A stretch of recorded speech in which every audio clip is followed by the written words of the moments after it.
Now scream queen with a million smiles. Catching all the love from around the world.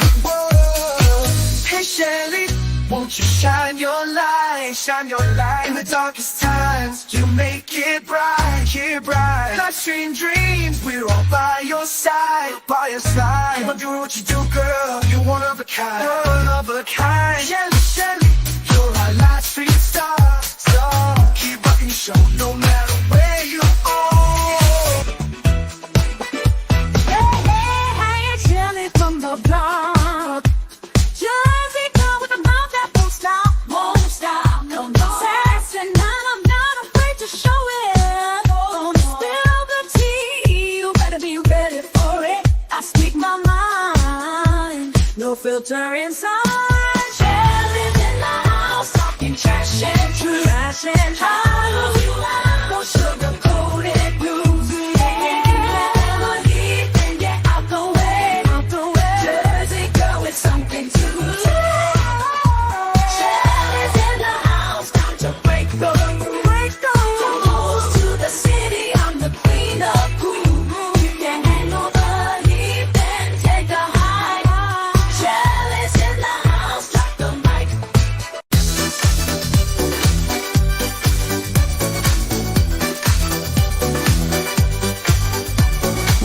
Hey, Shelly in the house tonight. Living it up, feeling so right. Yeah. New Jersey girl, she's got that style. Life dream queen with a million smiles. And she know the love from around the world. Hey Shelly, won't you shine your light? It's time to make it right. Life's dream dreams way away side. You're one of a kind. Shelly, Shelly, you're a life's dream star. Keep rocking the show no matter where you are. Yeah.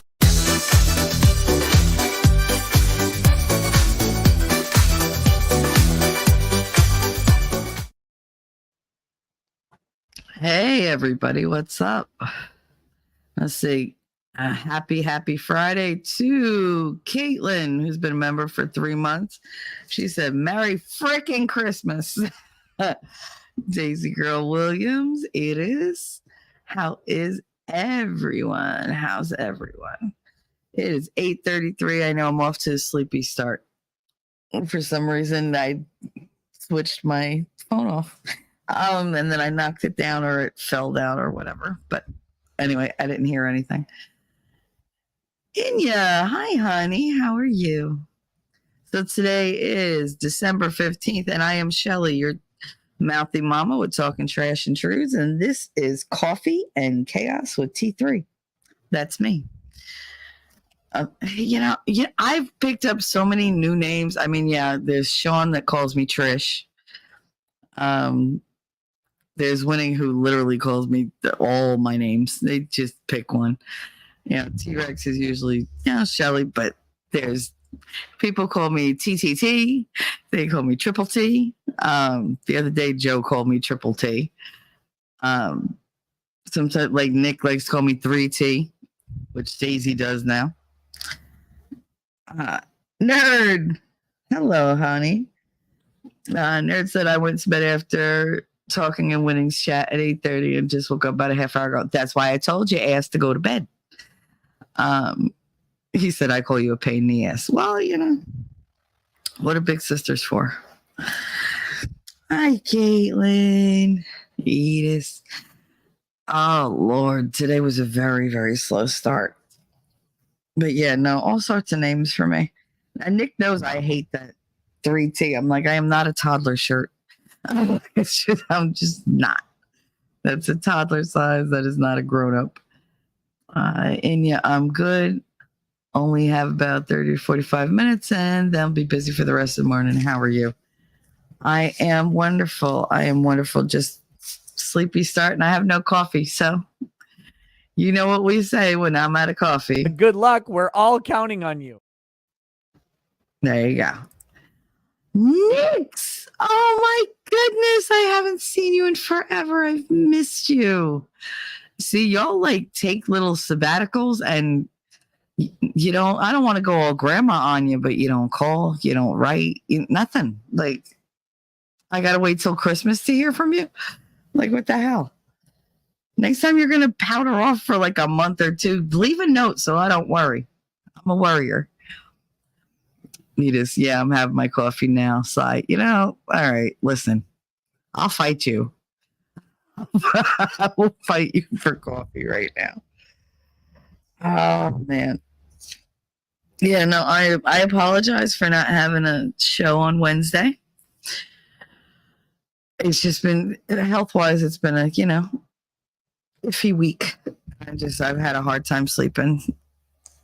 It doesn't help when, people keep talking to me late into the morning or early into the morning, I guess you could say. There's going to be a lot of ums until my brain kicks in. So I'm going to apologize from now.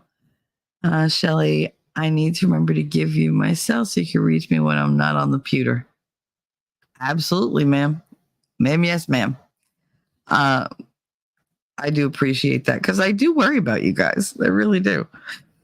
Look at how crazy. Y'all know how crazy I went for Daisy. Daisy gets a spanking very soon. Yesterday, she was very good in chat, so I had to give her a cookie. But, for the most part, she's going to get a spanking for disappearing for like a week and a half. I'm glad you're around, though.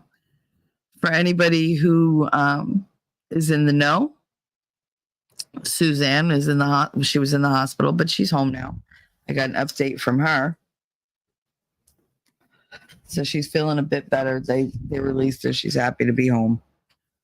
So that's the last I heard like 2 days ago. Nick, sorry, T3 was under NDA the last 2 weeks of work. So I pulled 20 days in a row. Working, no breaks. They laid off the entire department. 35% got rehired. I didn't. So Merry Christmas to me. I am so sorry to hear that. I'm so sorry to hear that. God, they suck, especially when they do that right before a freaking holiday. It's like, why? Why do they? It's just mean. Well, I'm sorry, honey. Add you to the damn prayer list.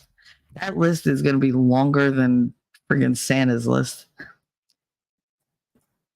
Edda said that way you can't bitch when I pull Houdini. Okay. I'll still bitch. You just won't be here to hear it. And yeah, I was watching Winning yesterday and was about to chat, and I nodded off at my desk. I'd say so. He gets a little like put out sometimes because I mod for him, but that's the only thing that really like at that time of night, that's prime nap time for me. And he's just he'll talk, and I'm just like I'm into it, and I'm all of a sudden I'm just like, oh shit, I fell asleep because I get so into what he's saying, and then I'm just like, and my brain's like, no, that's a lot. It's a lot of information, and I love his shows. I do. I learned so much. Yeah, evictions, firings should be illegal during December period. Yep. Oh yeah. Well, we feel for you. We do. I hate to like pour salt in the wound, but I do have to congratulate Outpost Nerd, who recently was relieved of his duties in one school and now has a new job. He'll be a para for first graders. I'm very proud of him. Very proud that he went out and he didn't give up. He got the job and he's employed again. So see, it's the roller coaster, ups and downs. So I'm sure you're going to come on a huge upswing next. And I'm really thinking I should have rephrased that. Caitlin said, I'm going to ask a random question and disrupt everything. Okay. That don't bother me. Next, last time we spoke, we got invited to the office. I remember. I live far, so it was on my own money. So I paid to go to the office to get laid off, all while the uppers said they can't invite you all in and give you a blank paper. Wow. So it was on your dime that you had to go all the way to the main office for them to just hand you a pink slip and be like, nah, I'm not even going to meet you face to face. See, this is why people get violent. This is why they get violent.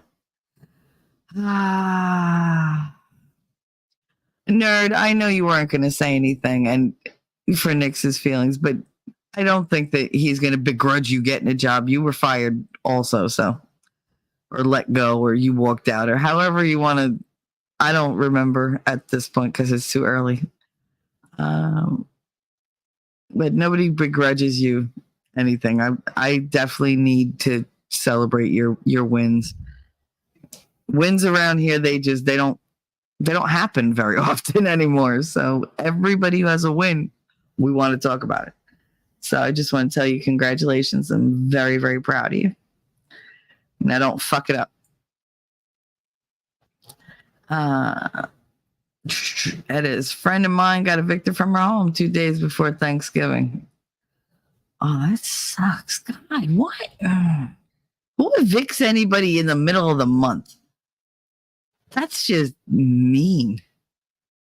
Caitlin, okay, not gonna disrupt. Never mind, girl. Please, you can do whatever you want. I love non sequiturs. Some people even say it's my middle name. There you go. There you go. That's what we do around here. We just call them squirrels. That is congrats, Outpost Nerd. Good luck, and I hope you keep your sanity with the little ones. I hope you keep your mouth shut with the little ones. Just remember, they're little. They don't know anything. Literally don't know anything. Worst time of hirings in IT until mid-March. Don't get me started on what low IQ peeps get rehired. They don't want skills. No, they don't want skills. They want somebody they don't have to pay much money to. Next, change your pronouns. Identify as a unicorn or something weird. Diversity. Yep. That's what you do. That's what you do. You got to get in however you can get in. Why not? Everybody else uses it. Why shouldn't you? Next, I could show you some pics on what they're looking for. Those are not enough. Oh, damn. I was going to say be a they, them, and die. Dye your hair purple. I totally read that. Be a them, there, and die. Oh, God. See? I was going to say be a they, them, and dye your hair purple. Nah, if you want to be a real loser who gets hired, dye it like magenta. Men with magenta hair are always gay. It's, oh, God. Anyway. Did you see the fucking shit show? Okay, yes, that's part of what I was going to talk about this morning. She said, did you see the fucking shit show the White House put on for their Christmas celebration? Are you kidding me? Sorry, I just saw it this morning. So still upset. Still so upset. She's not even talking backwards. Yes, so that's on my list of things to talk about. I saw the Benny Johnson, breakdown of this thing. And if you haven't seen it, oh, good God. It looks like I really tried explaining this to Winning. I was like, you need to see this video. I was like, what the fuck? First of all, it's not really a great look when your husband and your pretty much whole administration is suspected of being diddlers. So if your husband goes around smelling little kids' hair, and that's something that we all point out constantly, maybe making the White House look like the gingerbread house for Hansel and Gretel, maybe that's not the way to go. Just thinking, maybe it's not the way to go. Appealing to minors only and being garish and just... I can't believe they spent tax money on that. Maybe not the best idea if your husband is a target for, hair sniffing talk. I'm just saying I wouldn't have put the two things together. The best description I can give is if the Candy Crush app exploded into reality, it took a shit all over the White House. It literally did. Everything looked like Candy Crush, right down to the columns. And I love playing Candy Crush. I don't want it in my real life. I don't. And it was ugly. And the people that were dancing around were like,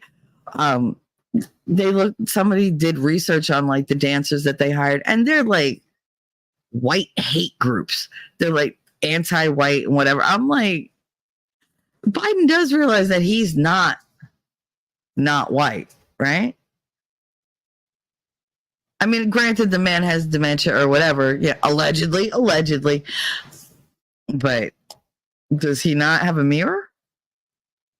Can he not look down in his hand and go, oh, maybe I shouldn't hire groups that hate me avidly. Like, they want to like do violence in like, white places of business. You're literally having them dance in the White House. Like, it's just a thought. Next, tri-religious, pansexual pronoun, they, zerding, strong, independent, black woman, lesbian, non-binary, trans, still not enough because there's a lot more they ask. Do you have like illegitimate children? Are you a single mother? Yeah. Do you do shrooms? We all do shrooms. Iris. I mean, I could care less about the trans stuff, but for fuck's sake, the Onion or Babylon Bee is seething because they didn't think of it first. Could have been worse. Could have hired Sam Smith to perform the special. Or that singer who ate Sam Smith. God, what happened to him? Give him a little bit of money and all he ate is what? Fucking McDonald's? Because, Lord. Edith, shall we just be happy that no one was grinding on one of the large candy canes? But they might as well have been. There was somebody in a weird ass rabbit mask, and there was another one, like one of the dancers had like, dental floss up her ass. It was like, are you kidding? Nick, sorry, I vent. Just tired. How's everyone? You can vent all you want, babe. That's what we're here for. It's Friday. Get it out now so it doesn't fuck up your weekend. But that was one of the things I wanted to talk about because, dear God, this is where we're at.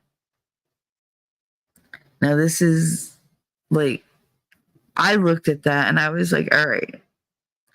Of course, Benny went one better and showed how Melania had it decorated. And it was all silvery and classy and, like tinsel and gold here. And it's like, it was very winter wonderland. And it was beautiful. It looked like, it looked like Macy's used to look. And before you going, oh, no, people used to travel from all over to go see the Macy's decorations in the store. And if you haven't been there, the top floor was an automated elf workshop. Like you walk through and they had all these intricate displays of all these, animatronic or whatever things. I don't know what they're called, but the statues that move, like they perform like a certain thing. And they were gorgeous. And I went with my ex Nancy, and like we walked through with her family and everything, and it was amazing. We had a place like that here called Fountains of Wayne, and they were open all year long, and it had the same thing, the same kind of layout, and you could walk from like group to group, and you had like the little workshop, and you had workshop for this, and then you had like the reindeer over here, and you had the reindeer over there, and all different North Pole scenarios. You had like families by a fireplace, like sitting there just smiling, handing each other gifts and stuff, and it was all very wholesome. I loved it. And my daddy used to take me there every year. Every year he took me to Fountains of Wayne. And then he passed away, and Nancy didn't, know about Fountains of Wayne. She'd heard a couple stories, but I never told her the place. And she insisted that we go to Macy's. I gotta go to Macy's. We want to go to Macy's. And I hate department stores. And I was like, I don't wanna. And she was like, come on, please. Fine. So we went with her parents. And I'm like, where are we going? Because we didn't go in like the normal entrance, and then we went up like all the way to the top floor. And I'm like, well, I've been to Macy's so many times. What the hell is up here? Because I didn't know. And we get there, and I was just like, I cried so bad because it was really a sweet thing. She was like, just so you know, because you miss your dad. I was like, oh. So it was like the one nice thing she ever did for me. But it stayed with me. I can't believe I freaking remembered that. I forgot that for the longest time. I guess I could thank Biden for something, for being so horrible that he inspired me to remember. I had to dig in my memory bank for a better Christmas memory. Edith. Well, that last video I watched of him, it was Waterworks Golden Shower sort of deal. Oh, I could have skipped that. Thank you. Nix. That's why I love you, T3. Let me get it all out. Now, enough about me. Let's talk about me, Johnny Bravo. Mm-hmm. Now, I don't want to talk about me anymore. What do you think about me? That's what, I hear from most people. It's like, oh, okay. Darth Hideous. Happy Friday. No satanic temple altar. Well, that's what I was thinking of when I saw the dude walking with the animal mask on. I was like, this feels like very Eyes Wide Shut. It was very bizarre. Like, very bizarre. It was off-putting. And not much really, like, makes me go, ugh. To get those all over the spine chills. That did. I watched that, was like, no, that's not good. It is. Some people get upset that religion has been removed from the season. Very commercial. So I get the Nutcracker theme. I really do. I love the Nutcracker. It's the first thing I ever saw, like outside my house. Like I was actually telling Winning the other day.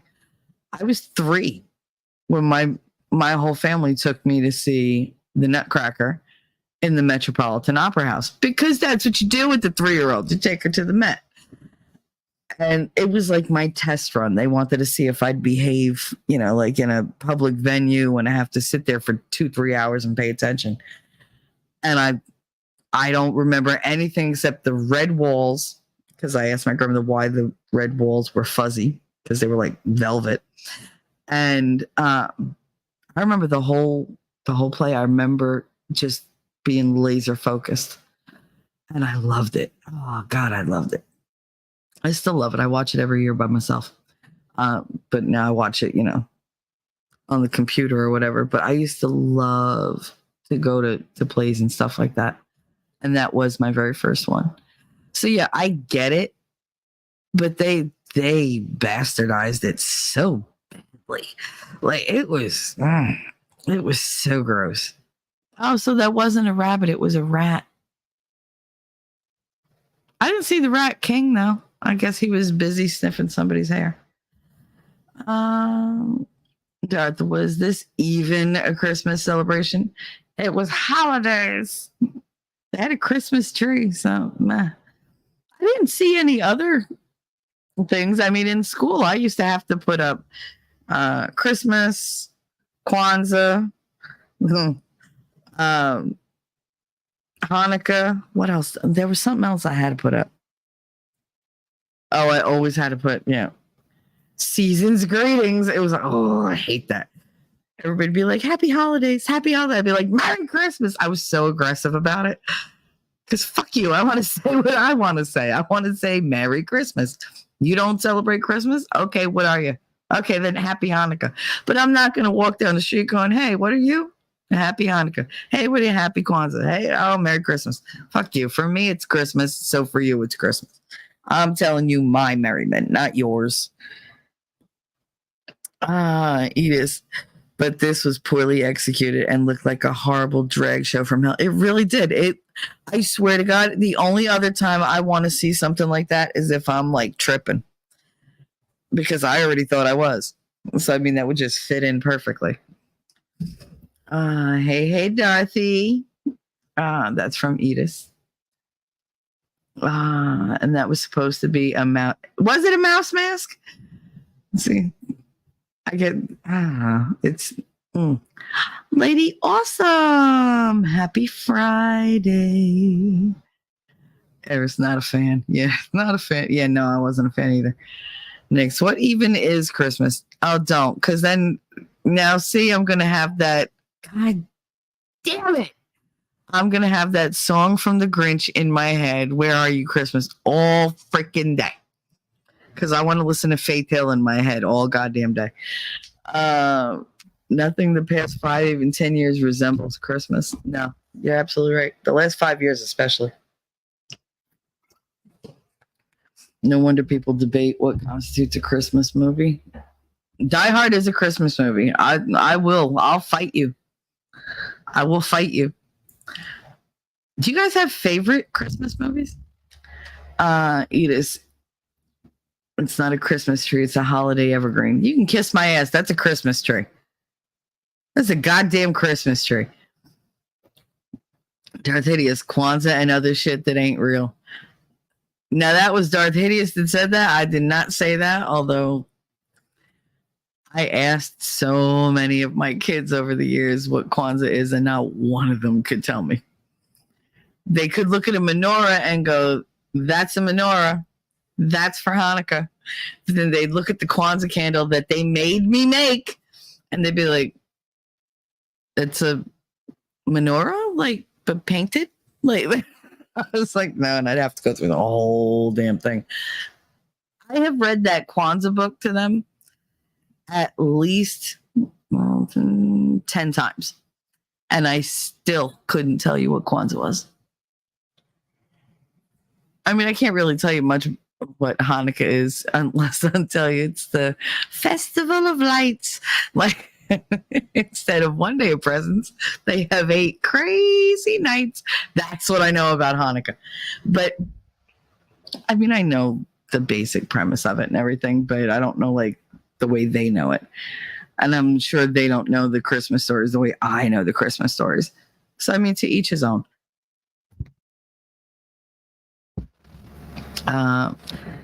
Lady Awesome. We watched Smoky Mountain Christmas. Oh, Dolly Parton. See, I didn't even have to get to that part. I love that movie with Tennessee's very own Dolly Parton the other night. When I was little, they used to have the country Christmas specials. And I actually had a favorite. Yeah. I mean, I loved country. I did. I grew up loving country. I always loved country music. And Dolly was my very first absolute like favorite artist ever. I loved all her songs. My mother thought it was so weird that I just wanted to hear her songs all the time. And they actually had to buy me her album twice because I listened to it so much. And yes, I grew up listening to LP albums, which if you don't know what an LP is, it's a long play album, and 45s, which were the little ones. Shit, I had 33 speed records, and I had the 78 speed. Yeah, like all of them. Like I had all of them. My grandmother had the real thick. I mean, these things were heavy. They were super thick, and they were like a lot smaller than regular LPs, but they're bigger than 45s. Oh my goodness, those were mostly like Jimmy Durante. I don't know if you guys know Jimmy Durante. He was an old time vaudeville type singer. Mr. Malloy reminds me of him a lot. He used to sing like, oh God, what was the song my grandmother used to play all the time? Go on home, your mother's calling. Your father just fell in the wash machine. Go on home, your mother's calling. They can't get the laundry out clean. Like songs like that. And that's what I grew up on. I grew up on very da-da-da-da-da-da. Like that was a lot of the music. A lot of novelty music. It was weird, but entertaining. But I digress. No, my favorite was country, and they used to have the country Christmas specials. And my favorite was Roy Clark, Jerry Reed, John Schneider, Dolly Parton, even though she only made like a slight little itty bitty thing. Minnie Pearl. Oh, good God. And what was that chick's name that used to sing with Kenny Rogers all the time? Oh my goodness. Dottie West. And the Mandrell sisters. Because who could forget the Mandrells? And they all did this whole big special. And I loved it because I had a thing for John Schneider. And he sang this beautiful song called Katie's Christmas. And I had always known that I was going to name my daughter Catherine. I'd known since I was 3. And so I knew I'd call her Katie after my grandmother. And he sang this song about, 2 parents. They were separated and she's like, the mom gets a song and the song goes, "There's no place like home for Christmas. It's the only feeling I know. With presents around the tree and your whole family. If Christmas won't be Christmas if you're not coming home." And like, I remember all the lyrics. I could sing it from beginning to end. Not right now because my voice is shot because I just woke up. But it was my favorite. And oh my God, the crying. And my father would sit there, Daddy would sit there and go, "Why do you watch this over?" Because he taped it for me. And he was like, "Why do you watch this over and over? It makes you cry every time." I'm like, "It's so nice. I love it." And he'd just be like, "Oh my God." And all he'd say is, "Women, just women." And he'd just shake his head, walk away, never going to make it through her teenage years. Never going to make it through her teenage years. And he was right. But yeah, that was, oh my God, that was my favorite one. Roy Clark used to, he played, I think he did dueling guitars with Jerry Reed. So like, that was like a whole thing. But I mean, Dottie West and John Schneider did like that. They did a friendship song on there. It was so cute. It was like, "If you're up a tree, count on me." Like, it was so cute. I remember so much of that. Oh my God. I don't remember what I did yesterday, but that I remember. I used to love those though. God, I had so many on tape, and then the tapes just over time, they just broke. And it was really tragic because I couldn't find it anywhere. I think it's from like 1985, 1983, around there. I say Merry Christmas. If you don't like it, fine, then don't have a Merry Christmas. Lady also said, "Darth, in the juice in the house." In the house. There we go. In the house, chat's being held already. Yep. Oh, Darth in the house. Chat's being held already. Wow. My timing is so off. Darth Hideous. I guarantee you never met anyone that celebrates Kwanzaa because it's not real. Well, supposedly our VP, insult twat that she is, she said, "Oh, I remember when I was young, we'd sit around and celebrate Kwanzaa." Bitch, no, you didn't. They didn't even know what that was when you were little. They barely had friggin' like a running wheel when you were that little, like old twat. I hate that woman. Yeah, everybody likes school buses. Raise your hand if you like school buses. I could tell you wrote the short one, bitch. Oh, she's just that laugh. I hate it. I hate that fucking contrived laugh. Oh. Anyway, Edith said, "I don't even want to see that crap if I'm tripping." Oh, that'd be funny though if you're tripping. Come on. Darth Hideous, "I'm not helpful last." No, he's not, but he's dark, and it's okay. He's all right. It's all right. It's okay. It's okay. And just because I don't chat in your chat, Dart, doesn't mean that I'm not popping in on all your streams. I go in, give a like, I listen a little bit, and try to do some stuff. But I'm proud of you. You're doing a good thing. The schedule is good for you. Nix, I wish you my Merry Christmas because I want to share the joy with you. If you celebrate something else, wish me a good time in your celebration holiday. Very good. That's a good attitude to have. See, whereas I just tell them to go fuck themselves. Maybe Christmas doesn't come from a store. Thank you, Edith. Now I'm gonna have to watch the movie. That's what I could do tonight. I was like, what am I gonna do tonight? Maybe I'll watch that. I love the Grinch movie. I do. I love the Grinch movie. Edith has not celebrated Christmas for the past 4 years. Why? I haven't in the last two, but I mean, I've had reasons. I have reasons. It's different now that the kids aren't little. You know, they're grown, and it's kind of sad for me because they don't come out like, they don't wake me up at 5 a.m. Like, I used to hold my eyelids up and be like, "Are you awake? Santa was here." Like, okay. Yeah, I'm awake. I'm awake. He used to write out the whole thing. He always made sure like his note to Santa was like very, very complimentary. I said, I hope you're doing well. Oh. I want to thank you for thinking about us all year long and for showing up, because I've tried really hard all year long to be good. I don't always make it, but I try. Mom said I get points for effort.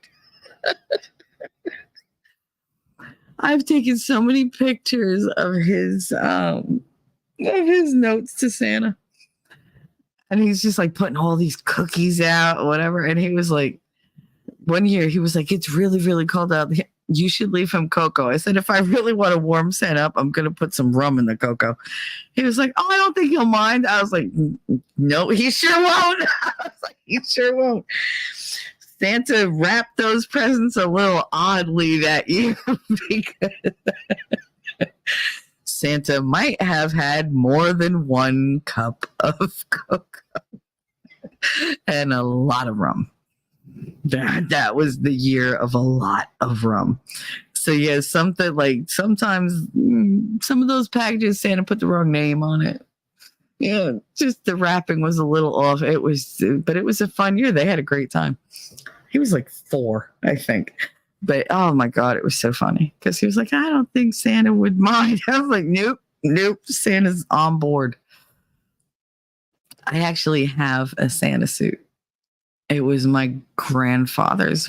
And see, in my family, Santa always shows up on Christmas Eve when dinner was done, because, you know, big family, good 20 of us. We all go into the living room because my grandma's like, all right, dinner's over. Time for songs. Everybody retreats to the parlor. And Grandma would come in and we'd play all sorts of songs on the piano and whatever, and we'd sing along and dance along. Those are the only good parts of the night. And as soon as she'd hit, here comes Santa Claus, you'd hear the cowbell. We had an actual cowbell.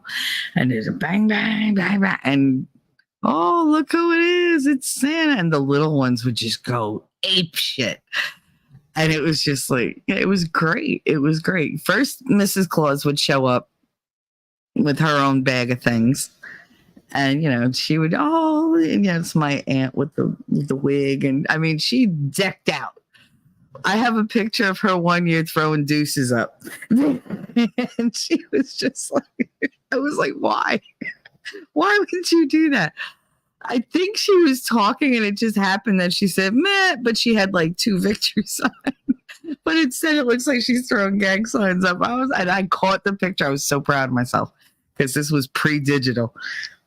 But my aunt was in her freaking 70s, like her late 70s at the time. So I'm like, what is she doing? But we had a good time. The kids always loved it. Oh, they always loved it. Except for my cousin Nicole. I don't know what it is, what demon is in that child, but she would scream the entire time. Like she ruined Christmas Eve. Well, for me, she was like too much on Christmas Eve. They all just laughed at her. They didn't give a shit. Trauma in my family is extremely amusing. So it's just like, probably because they cause it. But you just had to play Here Comes Santa Claus, like, dun, dun, dun, dun. She'd just automatically be set off. I was like, what 1-year-old screams like that? Like, did you sure when she got baptized, was that real oil? Was that a real priest? Because I don't think so. Like, she was a handful. But oh Lord. Darth Hideous, I'll fight you on Die Hard 2 movie extraordinaire. I love Die Hard. I mean, every man should go that way. Lady Awesome. It's a celebration of winter solstice. Jesus is born in like the spring. So, man, listen, we're not going to get into the whole pagan thing. I get it. I love when people argue with me. Oh, no, Christmas has no pagan. Really? Because there's a lot of evergreen trees in the middle of Jerusalem or Nazareth or whatever the hell. That was Nazareth, right? Yeah. Like, no, honey. That's the Yule celebration, and that's pagan. The Yule log, that's pagan. Most of it, offerings, tribute, pagan. I mean, it was pagan when they did it to Jesus too. Hate to tell you, because they weren't like your standard. They weren't, Christians. They didn't exist yet, because hence the birth of Christ, right freaking there. They were like, I believe some of them had to have been like Muslim or something. I don't know. I got to look into that because I'm not certain of that. But I mean, not all of that was like a Jewish thing, I don't believe. So, because they don't believe that he was, the Messiah. So why celebrate his birth? Edith, damn, she's going to bite my head off because she got no coffee and I'm sipping that magical bean over here. Phrasing, Edith. You're sipping the magical bean? You think your bean is magical? Really? I doubt. No, I doubt. I expect no less from you. You should celebrate your magical bean. I love mine. Because Kwanzaa isn't real. All right. You do know that capitals don't mean that I'm going to pay any attention to you better, right? Like, you're still going to get the same attention. Nick's editors, I haven't for the past 10-ish. This was supposed to be 11 or a return to normal. There is no more normal. Normal's what you make it. Jesus, if you can't afford a tree, paint one on a goddamn wall. It's fine. You can make one with newspapers. I did that one year. I made a flat Christmas tree in school in the corner because the kids wanted it. And I used like all the scholastic papers, to order books and stuff. We had tons and tons of those books because they send you like 15 of those damn books a month. And it's like, it's the same book, but it's different levels, whatever. They're colorful. I crinkled them up and I made a whole tree on the wall. Oh, it was so cute. God, hideous. Didn't we invent Kwanzaa the same year we invented Israel? Oh, stop. You can get me banned. Winning rally. I'm back from the start. Yay. Hi, everybody. Hi, honey. Welcome back. It is. I know I'm behind in chat. Don't start. I like to talk, and so does chat. Just lost its magic after my kids outgrew Santa. Yeah. The last few years have just sucked. You just said winning. Hello, hon. Animers, Die Hard is the ultimate Christmas movie. Yep. You keep me on my toes at Darth Hideous. That's one way to put it. Sub to Winning Reality. Yes, please do. Thank you, Edith, for posting that. 45s. Oh, we're still back there. Alvin and the Chipmunks was one of my favorite kids' records that I had. My favorite song was I'm Getting Nothing for Christmas.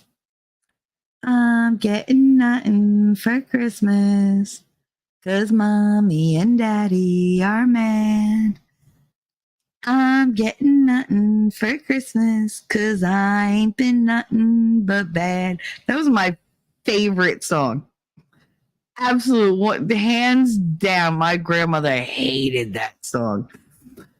Like I put a tack on teacher's chair. Somebody snitched on me. I tied a knot in Susie's hair. Somebody snitched on me. I spilled some ink on mommy's rug. I made Tommy eat a bug. Bought some gum with a panty slug. Somebody snitched on me. I love that song. Especially once I became friends with Tommy, I would sing it every Christmas to him, and he'd be like, "I probably did that." I probably did all those things. He was like, God, Santa used to bring me coal a couple days before Christmas. My mother used to do that to my brother Jose. Oh my God, because he was a little badass. But I mean, I love my brother, but he was bad. He was just bad. He just did not listen. And like I remember the first year that he recognized what Santa was. Somebody knocked on the door like a couple days before Christmas, and I answered the door, and there was nobody there, but there was a package on the welcome mat. Not knowing my mother had knocked on the door after she put that quietly in the hallway, and she like knocked on the door and ran into the kitchen. So I'm like, I answered the door, and I'm like, what the hell is this? It says to Jose. He's like, for me. And he's going to my sisters, my two little sisters that were there. And he was like, see, Santa loves me. He brought me something extra. He brought me an early present. And then he opened it, and it was just coal with a note that said, if you're not good, this is all you get for Christmas. And I had to read it to him, and he cried, and he cried. Why does Santa hate me? I was like, it was hilarious. He was so upset. And when we told my uncle, he was just like, he goes, I got that coal burning stove. Just don't throw that coal out. Like, coal's expensive. I'll take it. It was like, I'll use it.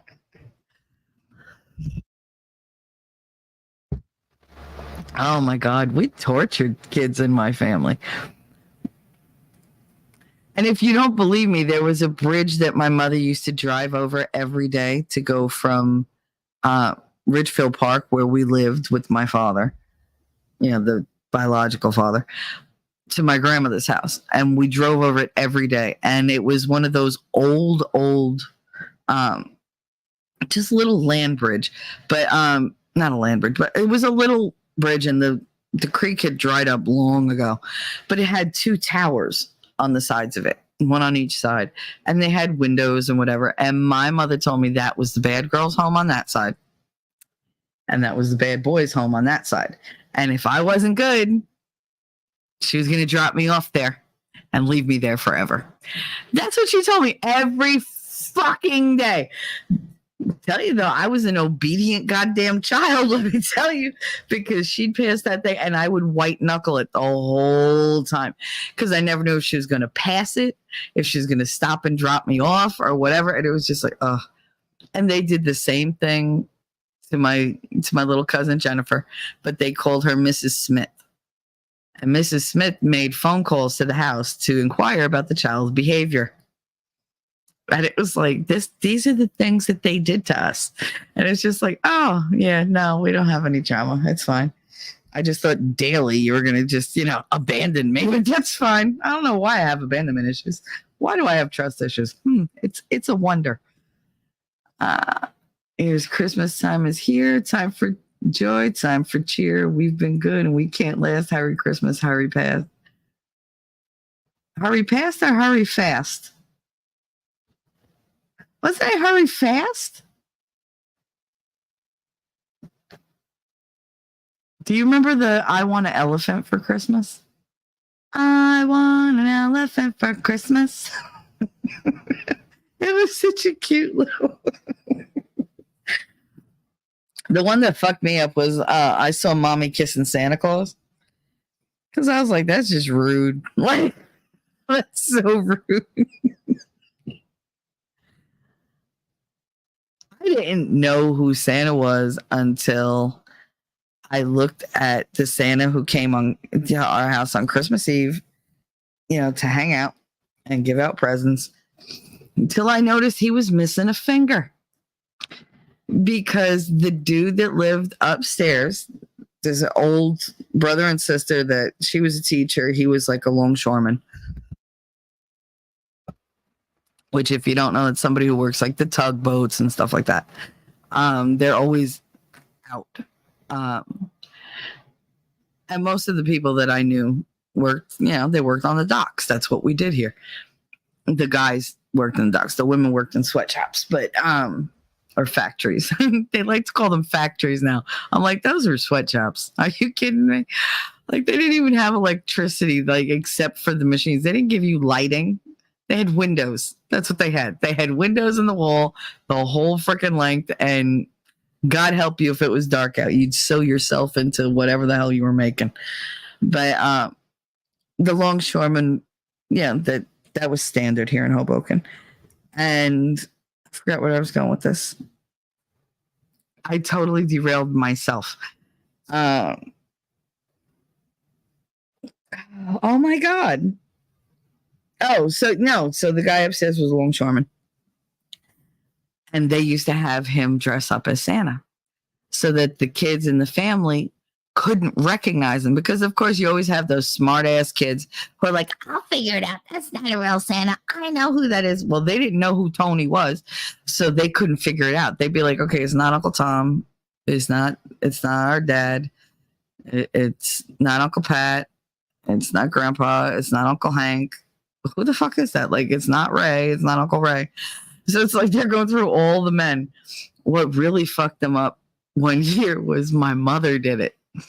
She dressed up. They were not expecting that. And my one cousin caught on, and I smacked him so hard in the head because he was like, oh my God, that's all you heard was me smack him in the fucking head, because the little ones were still really, like, they were at that in between.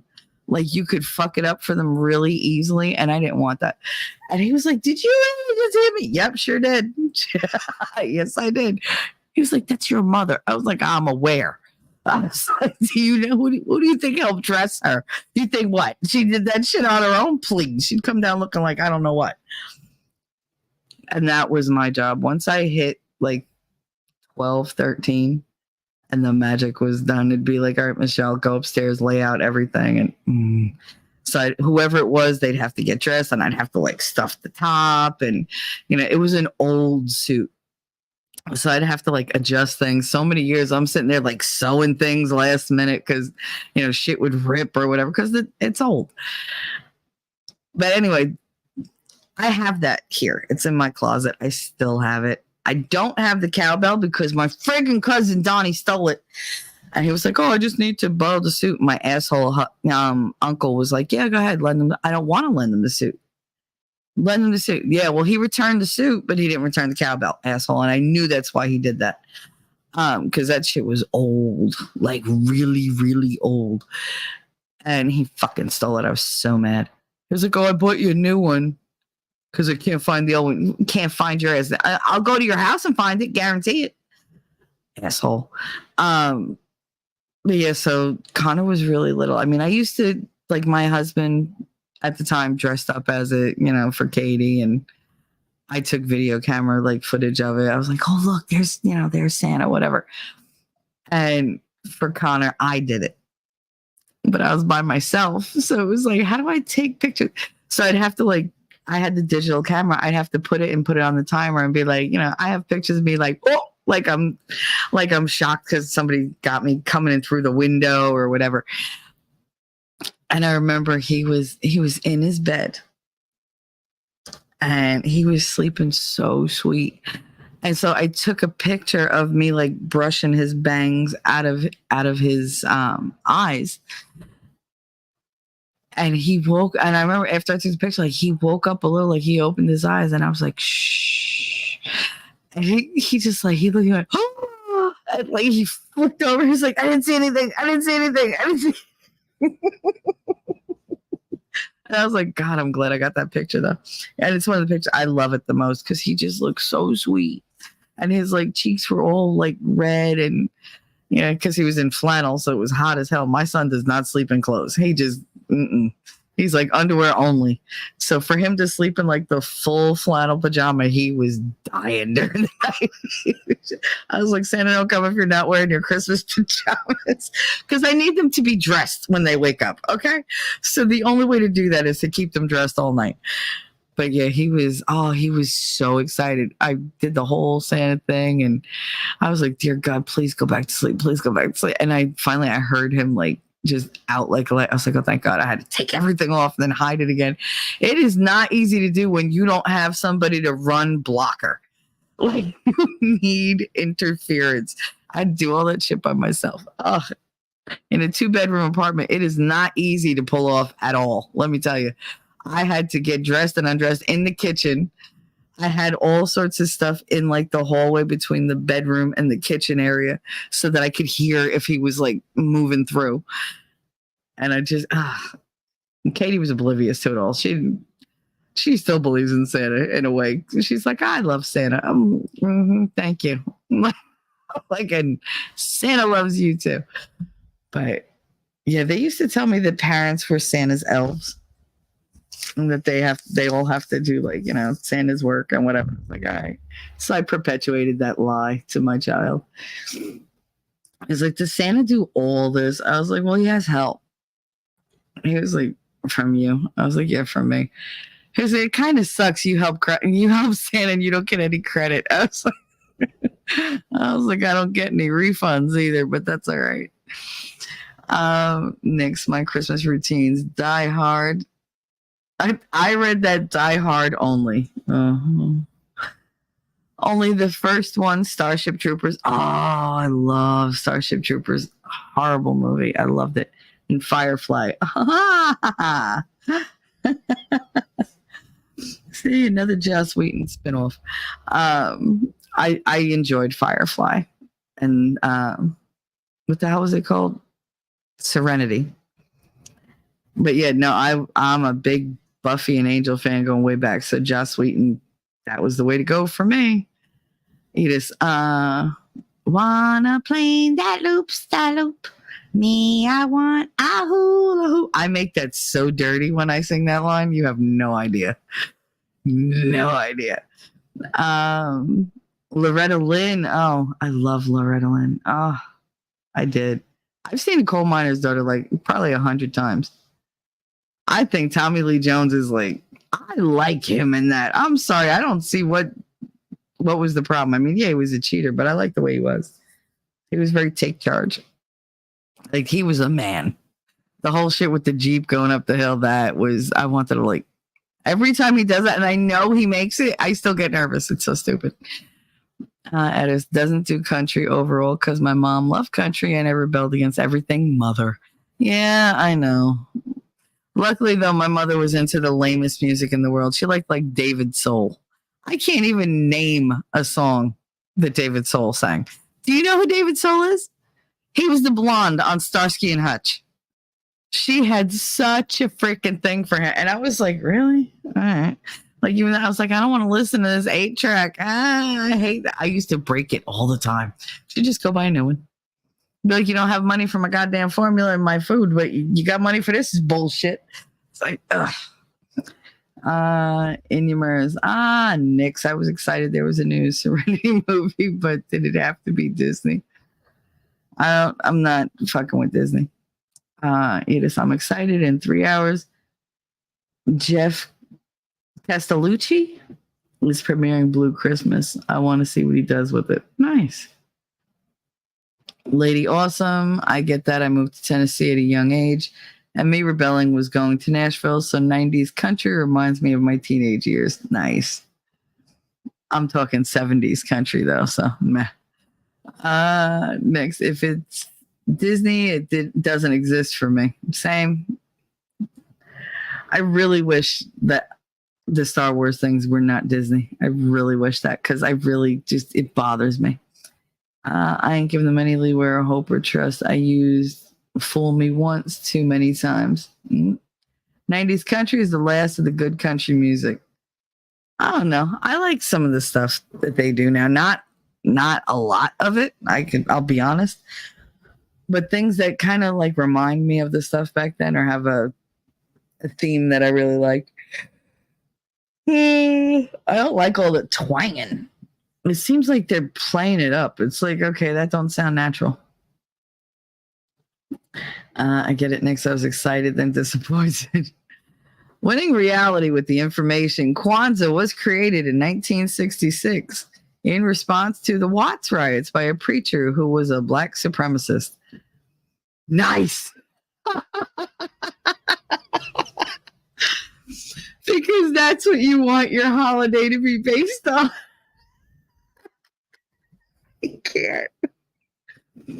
I was just studying up on it for a possible segment on repairing history together, which runs every Thursday at 8 o'clock. Last night's was really good too. It was really, we were very chatty about it. And so if you guys want to check out last night's show, I highly recommend it. If somebody wants to find it and throw the link in, that's fine. What was I saying? I don't know. My brain just skipped a beat. I'll be back later. Work has started. All right, and yeah, love you. I know that you already left and I'm late to the game, but I'm a half hour behind. I can't help it. You got to sleep till 5. My little shits were popping in at 4. Oh no, there was a rule. You do not bother me until you think the sun is coming up. So if it's not lightning like a little bit out there, don't do it. If there are still stars and you can still see stars, do not wake me up. Because I didn't get to go to sleep till like 3 a.m. after wrapping everything. Because God forbid you wrap something ahead of time in this house, because they like search for it like a bloodhound on a trail for a escaped convict. No, like, oh my God. They were horrible. Finally drift off and bam, Mommy, Santa. At least they didn't say Satan. Sounded like Buddy the Elf. Winning. Most Americans of African origins don't resonate with it. It's the white liberals that push it on everyone, as they do everything else. They push everything on us. Santa's the reason the rum is gone. I didn't even think of that. Jack Sparrow ain't got nothing on Santa. Not that year. That year, Santa was lit. Santa was walking crooked, doing everything crooked. Need more cowbell. At Winning Reality, there's a specific group of POC who push for their own crap. They're the ones they're the ones people deny exist, racist POCs. Because, minorities can't be racist. Apparently not, even though they're racist as shit against white people. How come nobody ever talks about that? How we're demonized. Like, that's racism. I don't care how you twist and turn it. If they're bitching among about white, and I'm just sitting there like, they're like, that means you. No, it don't. I ain't white. I'm Italian. I don't know where you're getting your information. Well, you look white. I don't care. Like, who the fuck are you to like hold shit against me because of my skin color? But when you're sitting there bitching about me holding stuff against you for your skin color, which I don't do, but it's okay for you to do it to me? No, fuck you. You give what you get and you get what you give. You get what you get and you don't get upset. But yeah, it's a bunch of apologists, white liberals pushing that bullshit, not realizing how racist they're actually being. It's so stupid. Yeah, why not separate us a little more? That's great. You would have loved the show last night. It was all about just that. It really was. It was so good. But I'm having a very hard time recalling. Winning knows I get holes in my memory. And the thing is, I was really active in chat and everything. Talking about it. And yet I can't pull the information back. I'll be able to remember all of it in like 2-3 days. But right now I can't, and it's bothering me. Yeah, I haven't been able to do much tubing lately at Winning Reality. My living situation has changed. I am currently in hell. You just love you, Shells. I love you, girl. Winning Reality. Luther and Cody Dickerson of the North Mississippi All-Stars are the sons of the actual More Cowbell guy. Oh, Luther played my guitar that night. I handed Cody a cowbell to play along with the drummer. And handed the cowbell to Cody. That is nice. Wow. I didn't know that. Huh. You really have lived a life, haven't you? Edis, I'm gonna start doing wreaths instead of trees. I love the smell of pine. I do love the smell of pine, but pine don't love me. It's my Christmas magic, but I have no decorations left, all gone now. Aw. Edis said, Die Hard, Gremlins, Lethal Weapon, must watch for Christmas. Nobody watches Emmett Otter. I'm so all right. So I have like Muppet Family Christmas. That's one of my favorites. It's actually probably the favorite. It's cold enough to freeze your Winnebago. Look out for the icy patch. So many jokes that like I didn't get as a kid that I get when I'm older, and I'm like, that shit was funny. Was it a hippopotamus? No. I want a hippopotamus for Christmas. We had I want an elephant for Christmas. Maybe the younger generation moved up to hippopotamus. Why would you want one of those? They'll freaking eat you. Remember when they tried to swallow that kid whole? It wasn't that long ago because I remember saying to Winning, I was like, that's something you get to tell somebody when you're older. Like, yeah, a hippopotamus tried to swallow me and spit me out. Like, I lived to tell the tale. How many people could tell you what it's like to be inside a hippopotamus's mouth? Like your whole body. I mean, unless you dated Fair and Balanced. But anyway, that was a joke. It was a bad joke, but it was a joke. It was fucking funny to me though. Because when I don't like you, I just continue to not like you. I forgot where I was going. I'll skip whatever I was saying. Oh no, but Emmett Otter's Jug Band Christmas. That's my second favorite. I watch that every year with Daddy. And I mean, it still makes me cry. It made me cry then. It makes me cry now. Anything sentimental and I'm fucking done. I am such a mush. It's ridiculous. I love, like, I'll kick your ass, whatever. I'm so tough, but oh my goodness, I'm the easiest crier in the world when it comes to sentiment. If you get even slightly like, genuine or whatever or sweet, that's it. I'm done. No, I'm completely useless. I'm like, I'm not crying. You're crying. Like, God, the other day somebody said something. I just had tears just going down my face, and she was like, "You're crying, aren't you?" I was like, "No." She was like, "You're totally crying." No, I'm not. But there's a huge difference between like my sentimental crying and like me being upset crying, like hurtful, like sad crying. Because I mean, one is just pathetic, but the other one is just like, oh, you're just like, why are you crying, you idiot? Like, what's wrong with you? Nothing. Shut up. You shut up. Darts, we didn't have that song where I grew up because snitches got stitches. That's just the what? Like they don't hear? You don't get stitches. You sleep with the fishes. Shit. No wonder as adults we're all so well adjusted, right? I could have made a typo. I'm in the dark, coffee not kicked in and cramped in a corner. Are you hiding in the closet? No judgment. I've done that to escape my children. Like what? I remember one day they were just too much. And it was mommy, mommy, mommy, mommy, mommy, mommy. And I was like, oh my God. Like it wasn't even 9:00 and I'd heard my name like 1,000 times. And then my son would do it just to go, hi, hi, hi. I forgot what I wanted. I'm like, oh, well, you took so long to answer me. Oh, you little shit. It's like, oh, God. That's why I used to call him my little demon spawn. God, he could push a nun to lose patience. I mean, really, like it was just like, Connor, please, please stop. Please stop. Be like, and he had that evil little laugh. It's, my laugh. But yeah, he had that evil little like, well, now that I know it bothers you, let me do it nonstop. Great. That's just great. Because I had to give birth to a smartass, because what else would I have?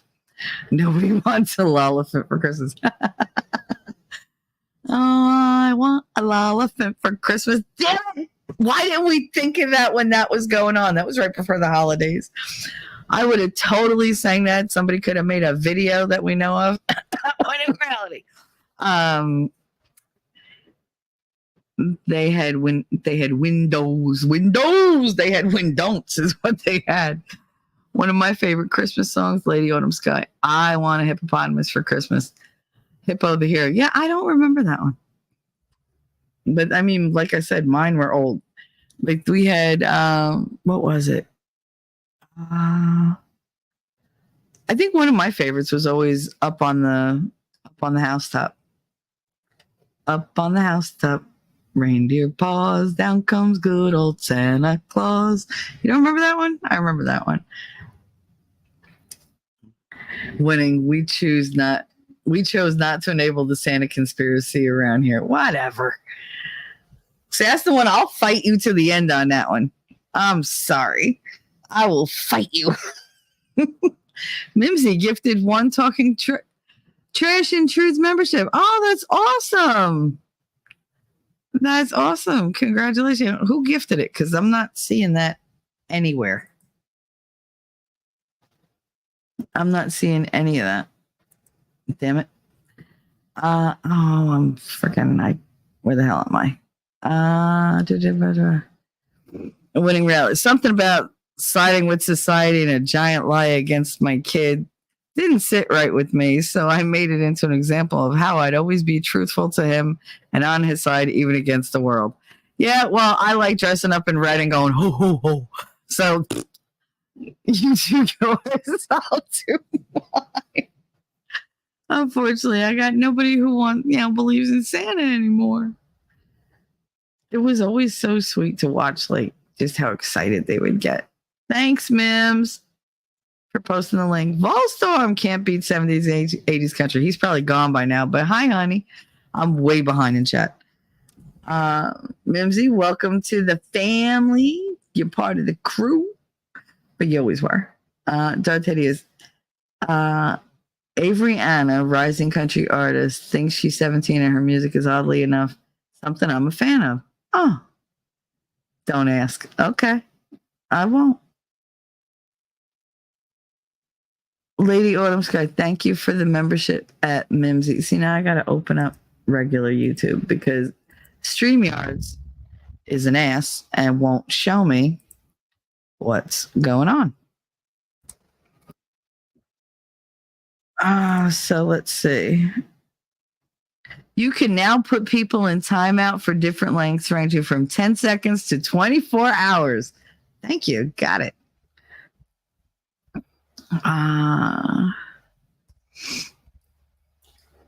Mimsy gifted one to Lady Autumn Sky. Thank you so much for that membership. And to Volstorm, thank you again, Mimsy. You're so sweet. Thank you so much. I do not have. Let's see. What can we do for you for doing that? Here.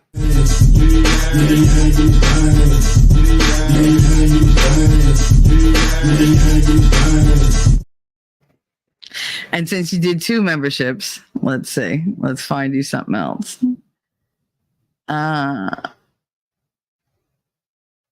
Let's see. I guess that makes me the devil.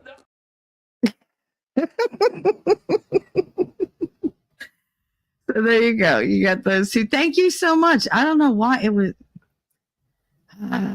See, the way they put it through on StreamYards is stupid. It's just stupid.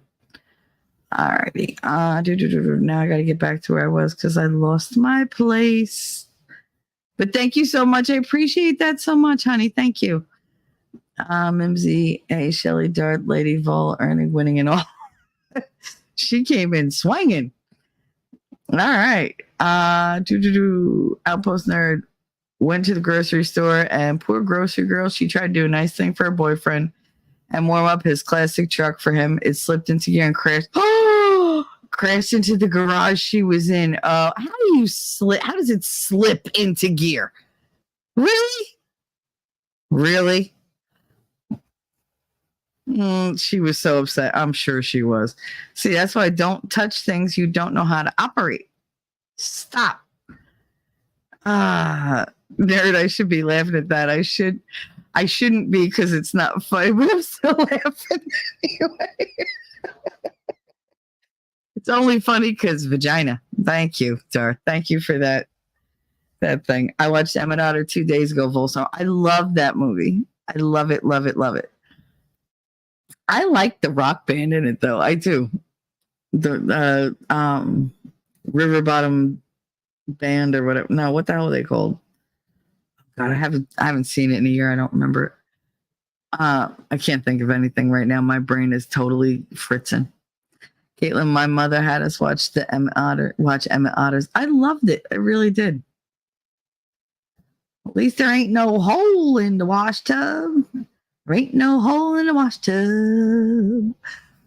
I just watched on YouTube the other day. Michelle, it's a real song by Gayla Peavy. I want to hit, but I know that it's a song. I don't think that was the one from when I was little. It had to have come afterwards. But I could be remembering it wrong. I don't remember. Maybe I sang I Want an Elephant for Christmas because I wasn't really a fan of the hippo. I like watching the Morose movie Bad Santa. Oh God, Billy Bob Thornton. It just so gross. I DM'd it to her. Thank you. That's a link for Emmett Otter. Cool. Thank you very much. Mimsy Volstorm from Winning. Morning winning. Nick's T3. Why are you saying? Oh, because you're being like my son. Thank you. That just sounds like you're saying titty. Because T3. It's very hard to say T3 over and over again. Yeah, I'm sure it's a very worthwhile endeavor, but it doesn't come out right. Sorry, and now trying to get the trash out. Hey, hey, watch it. I remember Up on the Rooftop. I love that song. Don't worry, Michelle. It's in your inbox. Got you a hippopotamus for Christmas. Thanks. Well, that fucker ain't gonna fit in this apartment. I can tell you. It came out in 1985. Yeah, so definitely, I Want an Elephant for Christmas had to be from when I was little, because we're talking like I had to be 4, 5, maybe 6. Christmas Shoes is the worst song ever. I cannot stand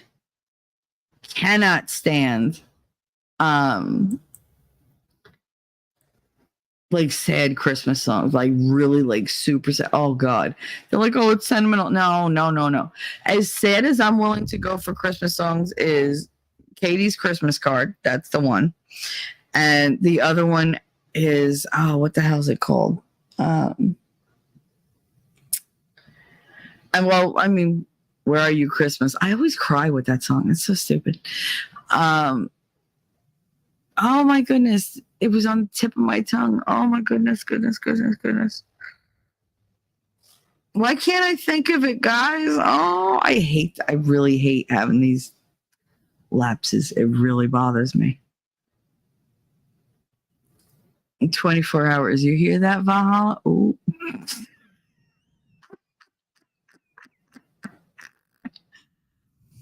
Wait, I gotta go back. All right, so Outpost, yes, F that song. No, it was such a sad. Oh, Blue Christmas is as like blue as I want to get. That's it. I'd rather blue something else. But no, Blue Christmas, Elvis Presley. Come on.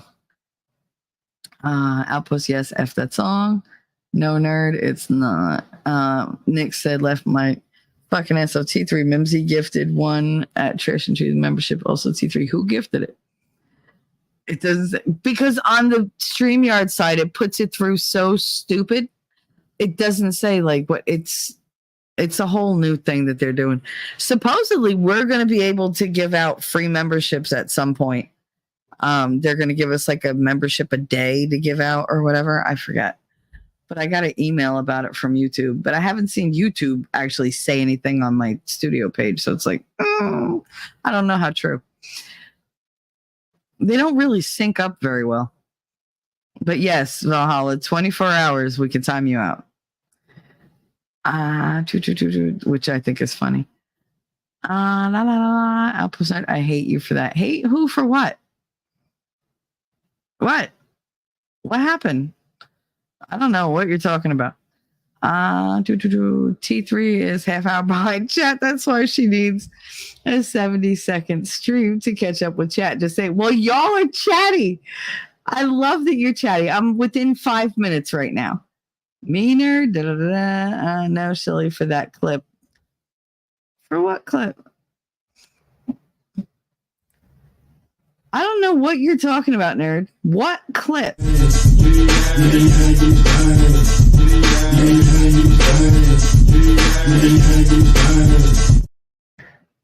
Shouldn't have reminded me.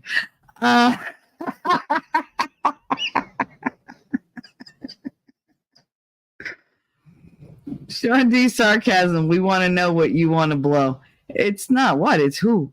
But where'd you come from? You would come in right at that moment. Thank you so much. Trish want the Sean Big D. No, I really don't. I'd rather have a root canal. But I love you. The Christmas shoes is truly the saddest Christmas song for sure. I mean, I can't. I'm almost caught up in chat. I'm caught up. All right. I'm caught up. A root canal. And with your needle dick, you probably could do it. So, I'm not kidding. That was so mean. I'm so sorry. All right. I'm all caught up in chat. Chat is caught up to me. I can't believe I said that. See, y'all just make me mean. Why make me mean?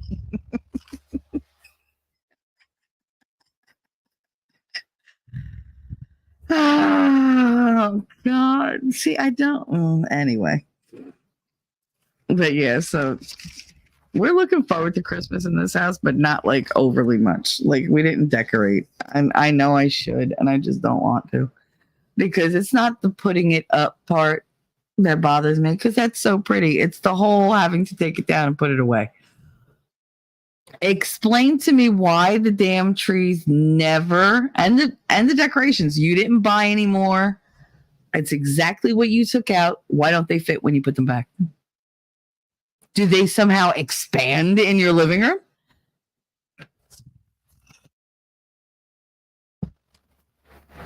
And the shrivel is on. No, you think you're caught up only because I shut up. I mean, the other day I actually had to go and I looked at the chat to get a link that somebody put in there for me. And I was like, what the hell is this? All it says dark, dark, dark, dark, dark, dark, dark, dark. I was like, was Dark the only person in my chat? And did it somehow erase everybody else? You were just on a tangent. And then I was like, oh, that's why he said you don't need to read every one of mine. I was like, oh, crap. All right, so that was an hour-long topic that was not supposed to be a topic, but that was fun. Everybody's got their Christmas stories. Everybody's got their Christmas stories. I think my cousin Jennifer lost her front teeth right before Christmas, so we literally drove her crazy with that song. All I want for Christmas is my two front teeth. Like then you have that weird whistle. I can't whistle though, so my grandfather would do it. But it was so funny because he had like his front two teeth were dentures because he got into a fight and whatever and got his two front teeth knocked out. But they weren't the top ones, they were the bottom ones. And so he would be able to like unhook the bridge and make them like go up and down in his mouth, and it was so weird looking. But if he clicked them up a little, and they made a certain whistle when he breathed, so he would whistle like that specifically for us because we knew that was his whistle. And he did that for Jennifer, for my cousin Jennifer, when she lost her teeth, and when he was whistling, they flew out. She was so upset. She didn't know that they came out. She just knew they were loose. She She was devastated. I was like, great. I was like, you think they stopped singing it? Nope. No, he just picked the teeth up, put them in the glass of water, washed them up, threw them back in his mouth. I was like, ugh. I could live without that. That's right. My father's father, daddy's father, my grandpa, my step grandfather, I guess you would say. He had full dentures and his were magnetic. And we were at a restaurant that had it had glass inserts in the tabletops. Do you know this son of a bitch took out both his dentures and goes, Michelle, look. And he just makes them walk. He had one under the glass and one on top of the glass. He's like, look, the teeth move all by themselves. I guess he was using the magnet to like pull them along. And I thought it was hilarious. But looking back, I'm like, that's so gross. Every adult there had to be like, bleh. Like, oh, that's so disgusting. I thought it was great. He was always doing gross stuff to like my grandmother. We were watching TV. We were in Florida when they moved to Florida. And each one of us, we were watching a movie together in the living room and they had made us popcorn. So like I had my own little bowl of popcorn. My mother and father had their bowl to share. And her and my grandfather had their own thing to share. And she's eating, and we're all in the dark watching this thing. And all of a sudden you hear, you son of a bitch. Apparently he had been eating it and like taking the kernels out if they were too big and putting them back in the bowl. And she was like, why is this popcorn wet? She was so disgusted when she figured out that he was throwing previously chewed popcorn into the bowl and she was eating it. And I was just like, remind me to never share a bowl of popcorn with you. I never forgot that. Never, ever. I am so careful about who I share my food with because it's like, they can fuck with you. Sean said that was great, Trish. I'm glad you liked it.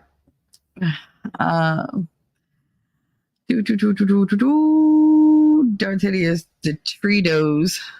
That's the whole point of a fake tree, to expand from the box. It doesn't matter. Like, first of all, they always look like, they look like victimized when you take them out of the box. They look like they're never going to look full. But I won't use a real tree. I just won't. I've text-walled so many chats today. Oh, text-walled. It happens sometimes. Walking into my interview. Love you all, Caitlin. Good luck. Break a leg. You'll get it. Whatever you're doing. I'm so thankful my husband decorates and puts it away. Oh, where can I find one of those? Jeez. Daddy used to put like the outside stuff up, but the inside, no. The tree and all that. He'd put the tree up, but it was up to us to decorate the whole damn thing. And I mean, we had boxes upon boxes upon boxes of friggin' decorations. We even had decorations that his ex-wife made that every year one of them would mysteriously break. And I just like, oh my God, it broke. Why is it broken? And he'd be like, it's broken. And he'd be all upset. And my mother would just be like, I wonder how that happened. Yeah, I wonder. Now that I look back, I'm like, Like, that bitch was patient though. 1 a year. Crack, crack, crack. Like, oh, it was, and he was like, you could glue it back together. The next year, I swear to God, it was like in 8 pieces. I was like, yeah, you ain't gluing that back together. Like that, the other one was just like cracked in half. But no, yeah, she figured out better ways to do it. I mean, you try to bring your ex's bullshit up in my house, I'm going to have a problem too, especially if she handmade them for you. Be like, oh, that was nice. Throw them out. Throw them out. You want me keeping shit from my ex? No, right? Throw that shit out. Like, put it away for your kid or whatever. But nope. Yeah, no. And they didn't have any kids together, so there was no reason for him to hang on to that except to be a dick, which, I can respect that, but only because it was daddy and he got away with murder with me. My idea of decorating for Christmas is a Charlie Brown Christmas tree and a snowman in each window. Is that a candle or a snowman? I can't tell. It's so tiny. I love snowmen. I mean, I always loved doing like I have a couple of like glass pieces that were daddy's, like his glass firehouse, like from the village or whatever. Not Greenwich Village, just like Christmas Village. And I have a couple pieces like that. I don't really take them out though because I'm deathly afraid they're gonna break. And it's like I have the nativity that he and I painted together. We hand painted every single piece. Oh my god, we did that. That took us months, just sitting there painting every, like, meticulous about it because he was a perfectionist, and he absolutely made sure that I was the exact same way. And we did that for months. And I have that nativity. I have that put away, and I have all the little pieces. And I took it out for so many years, and then I got kittens, and no, I don't take them out. Like when you have an old fat cat, it's fine. They're not getting up high because they can't. But these cats, no, they'd break every piece, and that would break my heart. So that stuff's gonna stay put away until I can like find a way to protect it. I'll probably, if I ever get my own house, I'll probably do it in like the china closet or something at Christmas so that it can't break. I will have a china closet. I am too much of a guinea. I miss having a china closet. I have beautiful friggin' china from my grandmother, and it's all in my closet because one, I don't trust these children, and two, I got nowhere to put it. I'm the only guinea I know without a china closet. It's like, ugh. Mimsy, sending good vibes and luck, Caitlin. Hideous. I assume when she says y'all, she doesn't mean me. What? When she says love y'all, she's got enough love to go around. She might not have love specifically for you, but a little bit will trickle down on you, and be happy for it. Damn it. Some people don't get any. What, you think when I go into like other people's chats and I'm like, love y'all, I'm like, you don't mean me. No, I never say that. Like, just assume somebody loves you, Darth. We love you. We do. I don't always like you, but the love don't go away. I always love you. I don't like you sometimes. And that's okay. You don't like me a lot of the time, especially when I sit over here with my 19. But anyway, oh, I love that at Lady Autumn Sky. I need to get my little tree out. My grandmother, at one point, when I was little, she had like the really tall freaking tree. I mean, we had like 11-foot ceilings. So, I mean, that tree was huge. And she decorated perfectly. She had all these crocheted ornaments that she made that were gorgeous. I mean, not like simple ornaments. They were like intricate shit. And like with some of them, she crocheted with like regular thread instead of yarn. So they were like these real fine details. She had patience for that shit. I didn't. I'll make you blankets. I'll make scarves, sweaters, headbands, whatever you want. I made Connor an R2D2. I crocheted an R2D2, but big one. But I mean, she really, like, she was so good at it. And it was just ridiculous how the talent that she had. And people didn't really appreciate it until she wasn't around to do it or couldn't do it anymore. Like her hands couldn't do it. But I mean, she crocheted right up until like, I think a year before she passed away. She'd say, no, my hands cramp up now. I don't like it. And she couldn't really see. Like it was really, really, she said, God damn, I dropped another stitch. God damn it, I missed a stitch. She would pull that whole freaking thing out. And I'd be like, oh no, you just spent 4 days doing that.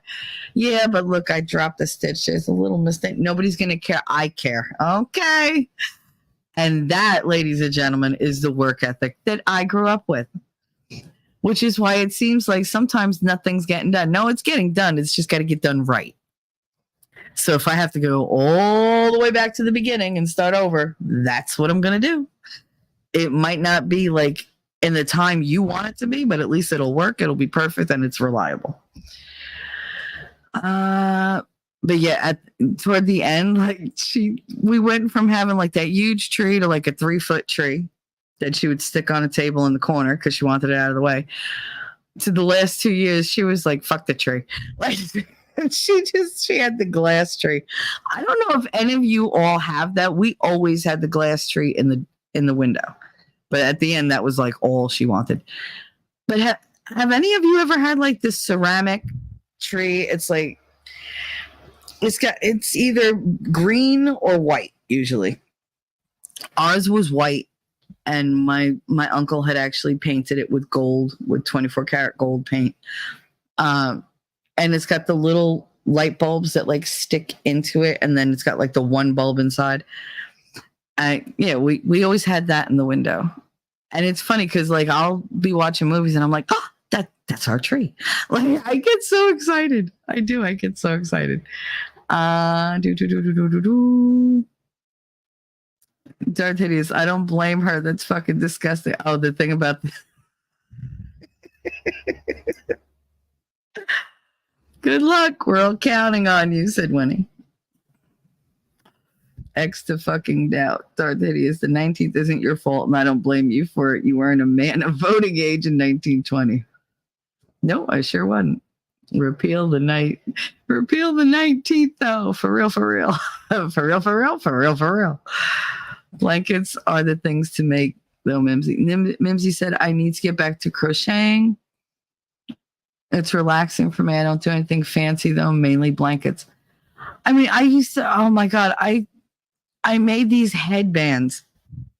They were, instead of like making hats for people, I made like individual like headbands that they could put over their hair, but like over their ears. And if they were cute, they had like who wanted a flower on the side, who wanted like a bow or whatever. They wanted different color combinations. And I was making these left and right because like it took me like 15 minutes to make one. But it was like, damn, that's a lot of fucking yarn. And I was really, because I had quit smoking, so I needed to do something with my hands. It was just like, ah. So that's all I did was crochet like all day. My hands were cramped so bad at night, but I just crochet.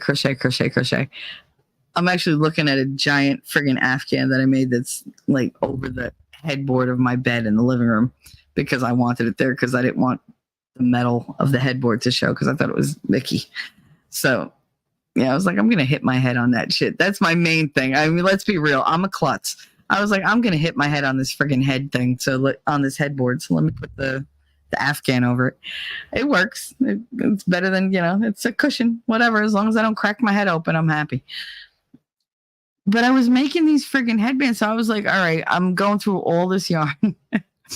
And that was when I went to Walmart with my mother. I was like, I need more yarn. Let's go to Walmart. And they had this huge sale. They had a clearance sale on all the colors. So it was like, so I wound up buying like, I can't tell you how many skeins of yarn, but there had to be maybe 20 to 30 of them. Cause it was really, they were like a buck a piece. That you're not going to get cheaper than that. And it was good yarn. So I bought it and it's all on the conveyor belt. And this lady, like the cashier, she was young. And she looked at it and she looked at me and she gave me such a look. My mother, all you hear is shit. Because she was like,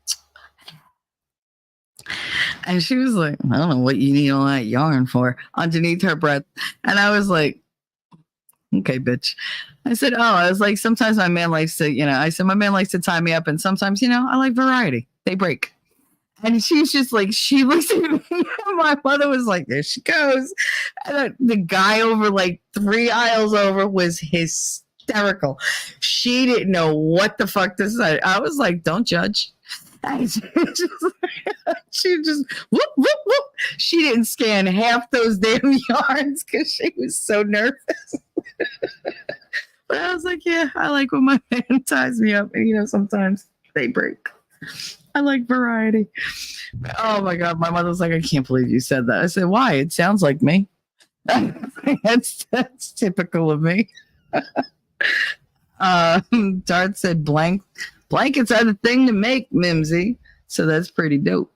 Did you see how excited Mr. Malloy was when he got his play blanket from T3 and Winnie? He was so happy, and he had it on backwards, which I thought was hilarious. I was like, please tell me he did that on purpose. I think he was just so like, oh. He just reacted. But yeah, Winning and I got him a Christmas gift. We wanted to send it early because it was supposed to get real cold, and he was complaining the other day that his room gets really cold or it's really, really hot. Like there's no in between. So I was like, ah. And I've seen him struggle so many times with the blanket that he's just like, oh, screw it, and throws it on the side. And we didn't want him to get sick, so we sent him an oversized fleece on the outside, like that velvet fleece on the outside, Sherpa on the inside, hoodie in blue tie-dye because he's Mr. Malloy and he should have tie-dye everything. Because he loves tie-dye. He was so excited. Oh, we were so happy. And then he goes and puts it on backwards. So he's got like the hood in front. And I'm just like, he could just fill that with popcorn or snacks or whatever. Just eat it just like that. It was like a trough. And then he goes, oh, it's got a hoodie. So he pulls the whole back up. And I was like, I didn't want to say what he looked like. And I was just like, no, I'm not going to say it. And I know that it went out there like to the universe because it looked like, it looked like an uncircumcised penis the way his head was poking out that way. I was just like, oh, see, that's not right.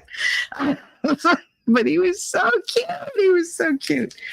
And he was so happy. I love making that man happy. I love when he gets all excited. He starts clapping and jumping up and down in his seat. It's just, he's so cute. And then the other night he was on with Danielle and I went in just to say hi and drop him a like I always do. And he was wearing it. And I just made me happy because he looked so like cozy. And he's like, it's warm. It's so soft. It's softer than a woman. And in my head, I was like, I wouldn't remember. Like, how do you remember? But yeah, he was so happy. Yes, I have a ceramic tree with the little lights, Minty. Yes. Oh my goodness. I'm so happy you have that. See? That it is. He was the most as happiest. Yeah. Mine's green. I still have it. Circa 1962. Yeah. That's the only tree I put up anymore. Oh, you have one too. That's awesome.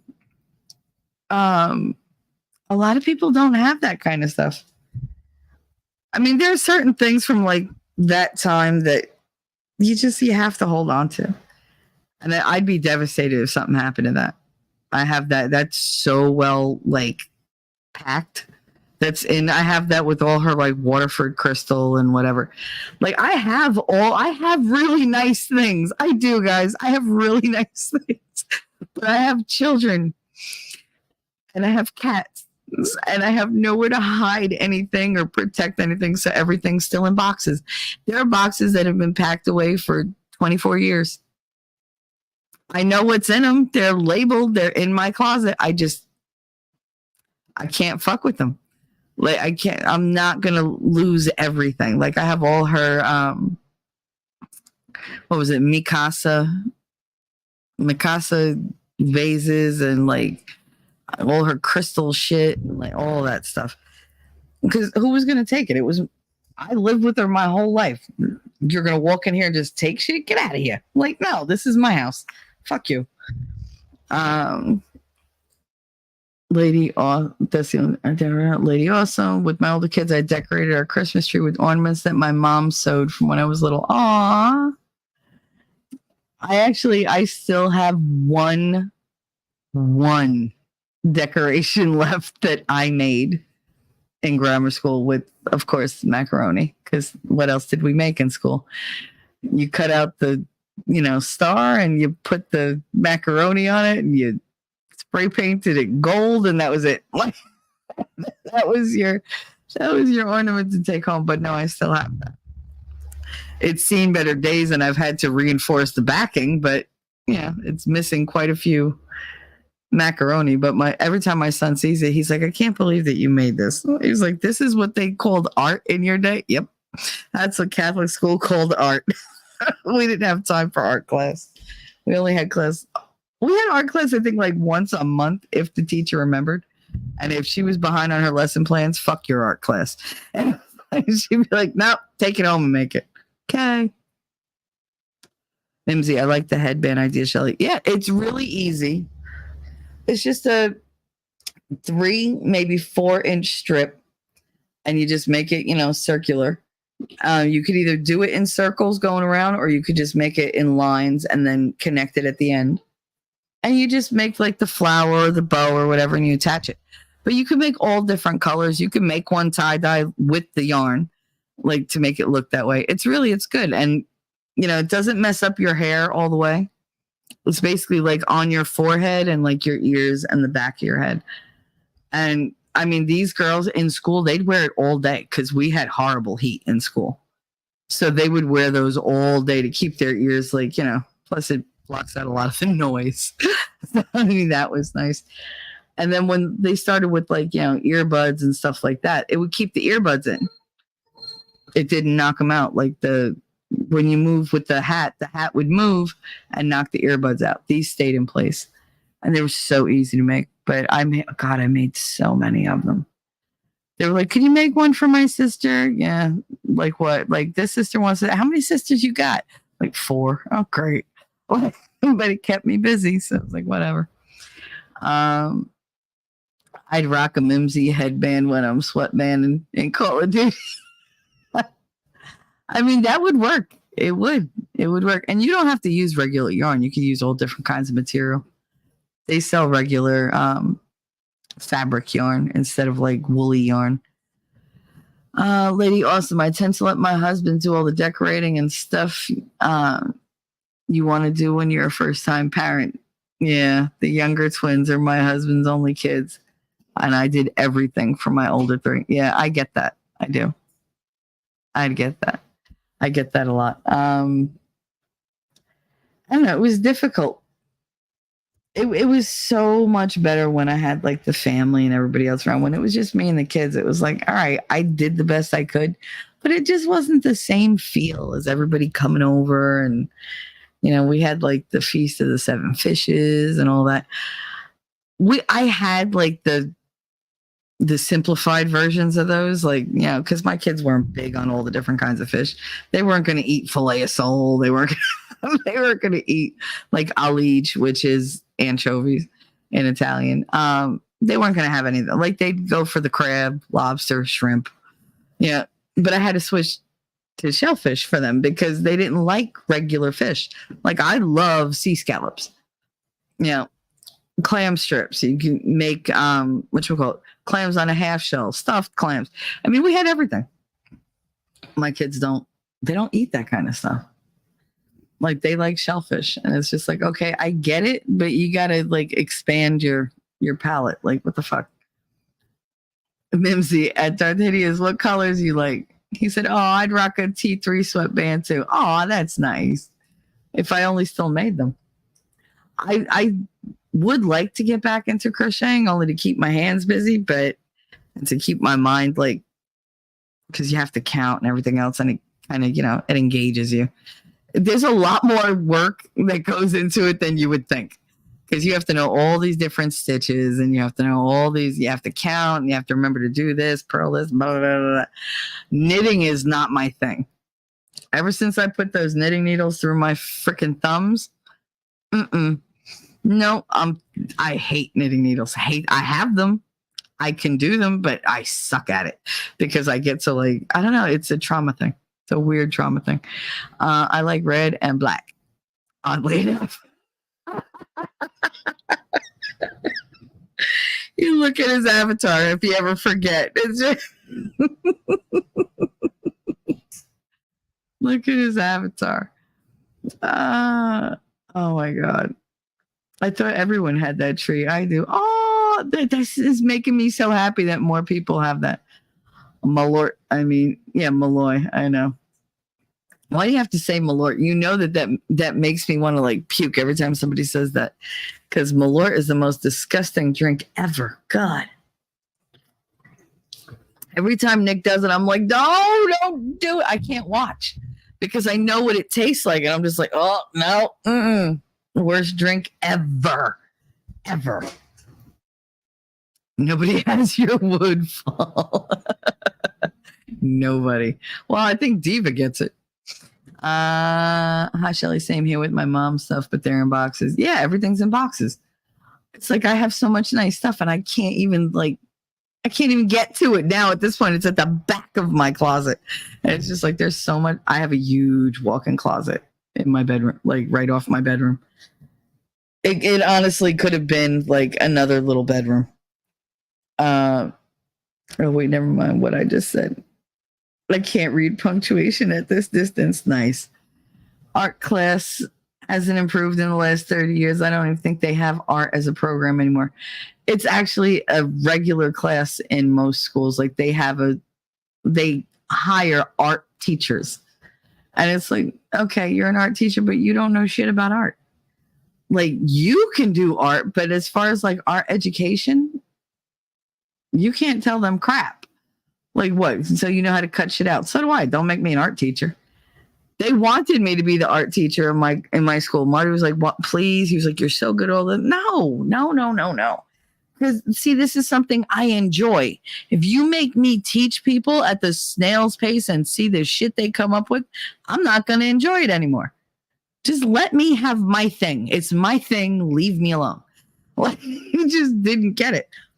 That's how they killed my passion for reading and everything. I used to devour books. And then I went to college. And they made me hate reading. Because I don't want to read a whole bunch of just like Japanese fucking bullshit. Like, I don't know. That's not what I wanted to learn about. I don't care about any of this. And I mean, I was young and I didn't realize, all right, you got to read all this shit. But the first thing they hit me with was like The Invisible Man. I was like, what's this bullshit? I didn't like that book at all. And then Kafka, Metamorphosis. I was like, this is the dumbest freaking thing I've ever read in my life. And then there was like 10,000 Cranes and whatever. And, I mean, they were traumatic enough that 30 some odd years later, I still remember that they made me read them. I hated them. The Invisible Man, I must have fallen asleep 1,000 times trying to get through that book.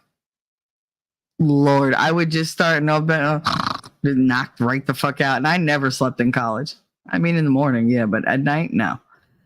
I'll have to practice making Darth ones. Not sure I can find black yarn. There's black. You can't find black yarn? No, black yarn is pretty common. You'd be surprised. It used to be you only found like pastel colors and stuff like that, or like Christmassy colors. But no, there's a lot of black yarn out there. I mean, everything my sister has ever crocheted for me was either green, black, or red, black. It's out there. I rock it too. Oh shit, I'm allergic as fuck to wool. Everything ever crocheted for me has been cotton poly blend. Yeah. I can't rock the wool. Yeah, we all use the acrylic. That regular wool is way too expensive. Oh my goodness. No, I was gonna make my mother a nice woolen like scarf hat combo, and I was like, I was like, first of all, she loses hats like you can't believe. I don't know what it is. She loses hats constantly, and it's just like, all right. But yeah, I was not spending that amount of money for her to lose something. I don't know if the texture of the material, but the rash that comes with wool is the worst. Well, because it's animal hair. I mean, it's hair. I did a lot of embroidery when I was much younger. I was really good too.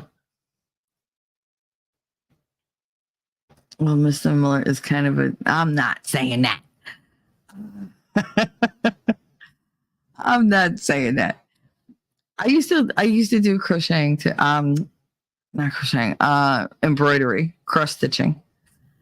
And I actually, when I was pregnant with Katie, I spent the entire time making a blanket for her that I still have. It's all wrapped in tissue paper, put in a suitcase with, like her first baby shoes and her first Christmas outfit and her Christmas pajamas and her first Halloween costume. She was a little Dalmatian puppy.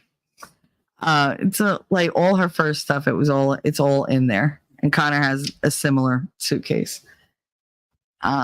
And they're the old suitcases. Remember the like flip up kind with like they were the hard cases. I don't know where I got it. I think I got it at a flea market. But it was like a super old suitcase. And I just love it. I think it's a nice way to keep their baby things. You have a hand embroidered Intimidator, Dale Earnhardt sweatshirt that I made that took me like 6 weeks. Yeah, that embroidery takes forever. And I think embroidery has to be the most curse-worthy friggin' craft that I ever undertook. I never cursed so much in my life. I also never bled so much. Jesus, it was just like, all right, I just boop, ow, boop, ow, boop, ow. Nick said, catch you next time, T in chat. Got to get ready for stuffs. If I miss it, Merry Christmas and Happy New Year. Merry Christmas and Happy New Year to you, Nix. I'm so glad you came in and stopped through and let us know that you're okay. Yeah, I wish you the best of luck in your employment endeavors. Godspeed, dude. Godspeed. I hope you have a really good one. And thanks for coming by. We've missed you. I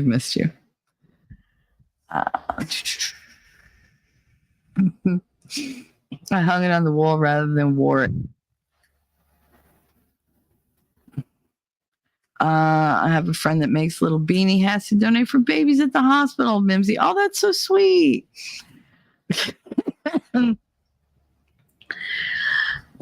Dartinius, don't say it if you want, but I'm not wrong. I'm not going to say that about him. It's Christmas time. Be nice. What did he say?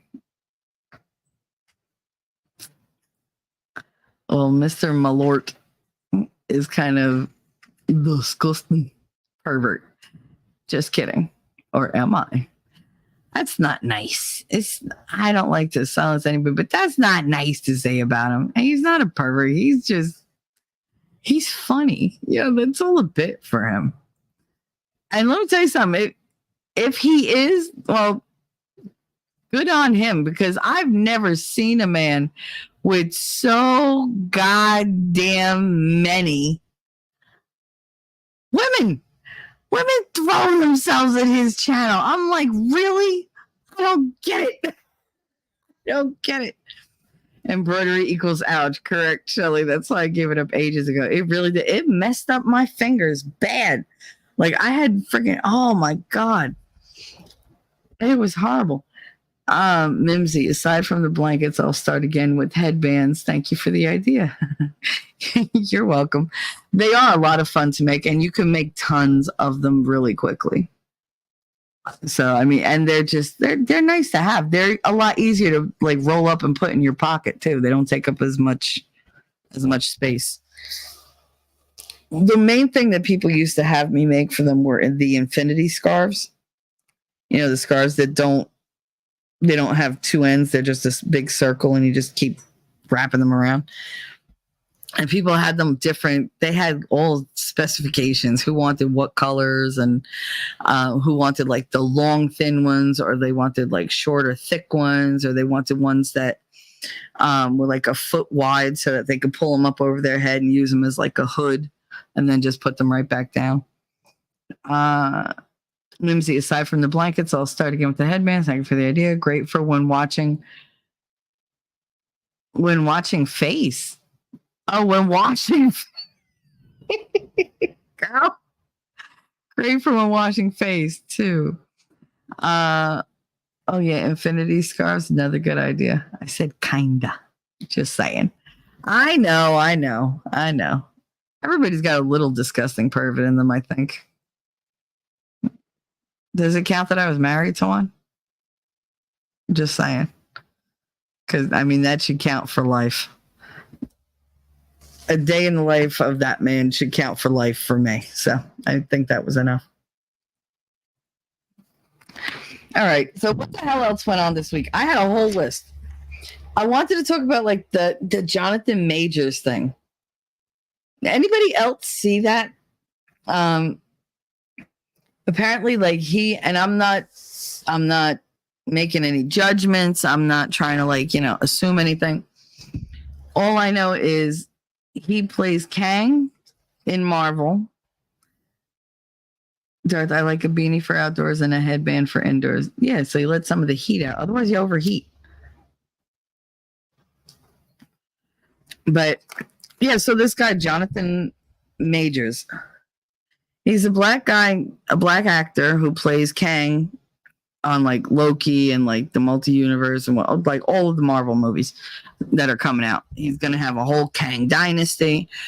So he should have a legitimately good career ahead of him because he's already like written in to do this. Now, I got to wonder if this all comes to a head and he winds up, looking the way she wants him to look, are they going to keep him? So is Marvel going to go and pull a friggin', they are owned by Disney. So if they could do it to Johnny Depp for Pirates of the Caribbean, and whatever, why wouldn't they do it to this dude? But apparently he's a black dude dating a white chick and they got into a fight. And so she's accusing him of like beating her up and whatever. But there's camera footage. There's like tons of surveillance footage from different places that they actually spliced together so they could see like how this whole thing played out. Where he's trying to shove her into the car, to shove her back into the Uber that they were in, or the whatever Cadillac that they had rented. They had a driver. He's trying to shove her back in and he takes off running. And she chased him for like 3-4 blocks. She almost got hit by a car because she was just chasing him, not looking in the street. It's like, bitch, you're in Manhattan. Like they were in Chinatown. And that's what made me laugh because I was like, wow, like he's running through Chinatown. He's lucky they don't kill him because they do not fuck around in Chinatown over in Manhattan. No, no, no, no. He was on Canal Street, and I forget what the cross section was. My favorite, by the way, just it's a squirrel. My favorite Chinese restaurant is on the corner of Canal and Mott Streets. And it's got like the ducks hanging in the window. Like the whole 9 yards. So good, though. Oh, my God, it's so good. And the guy is quirky that owns it. You can order stuff, and he's like, nope. No, I'm not bringing you that. But that's what I want. No, that's too much food. You're not going to eat that. You already had this. This is a lot of food. You don't need this. You're not going to eat that. I don't care. And he argued with me the whole freaking time. He was like, if you finish everything on your plate, then I'll bring it for you. And I won't charge you for it. Don't you know I couldn't fucking finish the goddamn plate that I had? I was like, son of a bitch. I was so mad. And he was like, I told you. I was like, oh, shut up. Oh, shut the fuck up. And when I left, he made an order and put it into a container and didn't tell me. And I took it home with me. I didn't pay for it or anything. He was just smiling because he had such a good time giving me a hard time. And he was like, you nice girl. I was like, oh, okay, whatever. I was like, I told you to go fuck yourself how many times? I was so aggressive back then. I had to be like 22, I think. Yeah, I was around 22, 23. I'm pretty sure it's huge by large. Oh, wait, that might just be my ego. It might be. Red black beanie, too? Of course, red black beanie. He needs a beanie that looks like the robot asshole that's his avatar. That's what he needs. So he has a robot asshole, like asshole on his head. Listen, guys, I told you I'm not all here. My accent's coming and going. Last night I had a British accent for about 10 minutes and I couldn't figure out why. I don't know. It just came out of nowhere. And my son was just looking at me like, there's something really wrong with you. I was like, I know. I was like, I don't get it. I was like, it happens sometimes. He was like, you do say weird things like British. It's weird. I'm like, I know. Lady Awesome. Oh, is that who he is? I've seen the headlines. However, I didn't know who he was, so I never clicked on the stories. Yeah, so apparently, like, she went and she's like chasing him down or whatever. And I mean, he's trying to run away from this woman. But then there are text messages where, he's really emotionally manipulative and saying, oh, you don't want this. I'm just going to unalive myself. I have plans. Then there are other ones where he's just like, you don't understand. I'm great. I'm one of the greats. I'm like up there with like Martin Luther King, whatever. Like, really? You're playing like a character. That's all you're doing. That's all you're doing. There's no greatness to that. You know what the greatness is? Do your job. They pay you. You shut the fuck up. That's the greatness. That's success. That's all you had to do. I don't know why these friggin' people, they love to shoot themselves in the foot. You got an awesome career ahead of you. Awesome career ahead of you. So what do? You go and get into a fight with like your girlfriend or whatever, and you become, that asshole. But she was just as bad. So I agree with Jeremy from the quarter. I do believe it's just a toxic relationship where they're both just feeding on it with each other. Like it's definitely back and forth. And he even mentioned, he said, we all have those friends who they'll get into like knockout, drag out fights, and then they'll go bang one out in the bedroom and be fine. Those are not good relationships. They're just not. But I've known many. Like, not that they would fight like that in public, because if you did, I'm walking away from your ass. Like, because I don't like scenes. Like, you want to have a fight outside, you go right ahead. I'll be in here with my, cheeseburger deluxe and my soda, and fuck you drunks. Like, you go out there and you work it out yourselves, but don't call me. But yeah, I've known tons of couples like that. They're like, yeah, we got into an argument, then we fucked it out. It's fine. I'm like, did you talk about it? No. How many times have you had this argument? Oh, so many times. Do you see a pattern here? You keep having the argument because instead of talking about it and resolving it, you just keep banging it out. Why don't you do both? How about that? Bang it out, and then when you're laying there in the afterglow, talk about it. Like, you got all those endorphins going, like you're in a good mood. Now's the time to bring up something that maybe isn't so pleasant to talk about. That's not the time I want to talk about shit. At that point, I'm just like, don't touch me. Don't shh. Like, it's like, just let me enjoy this. Just let me bask in it for a little while. Don't move. Don't ask me. The only thing I want to hear is, pass me the cigarette. That's all I want to hear. That's all I want to hear. And right after that cigarette's done, all I want to hear is, you ready for round 2? Let's go. Like, that's all I want to hear. Don't bother me otherwise.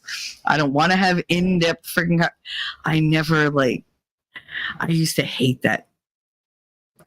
Laying there and they'd be like, so, can I ask you a question? Fuck. Why? Like, why do I always have to be the dude? That's what I don't understand.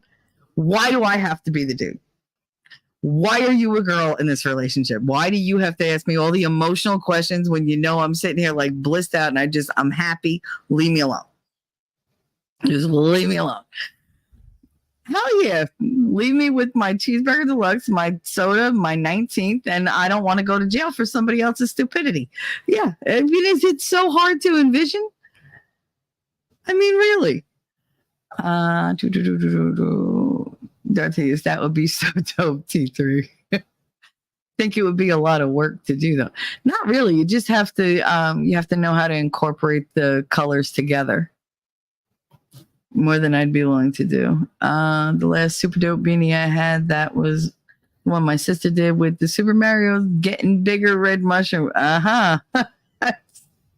So many jokes.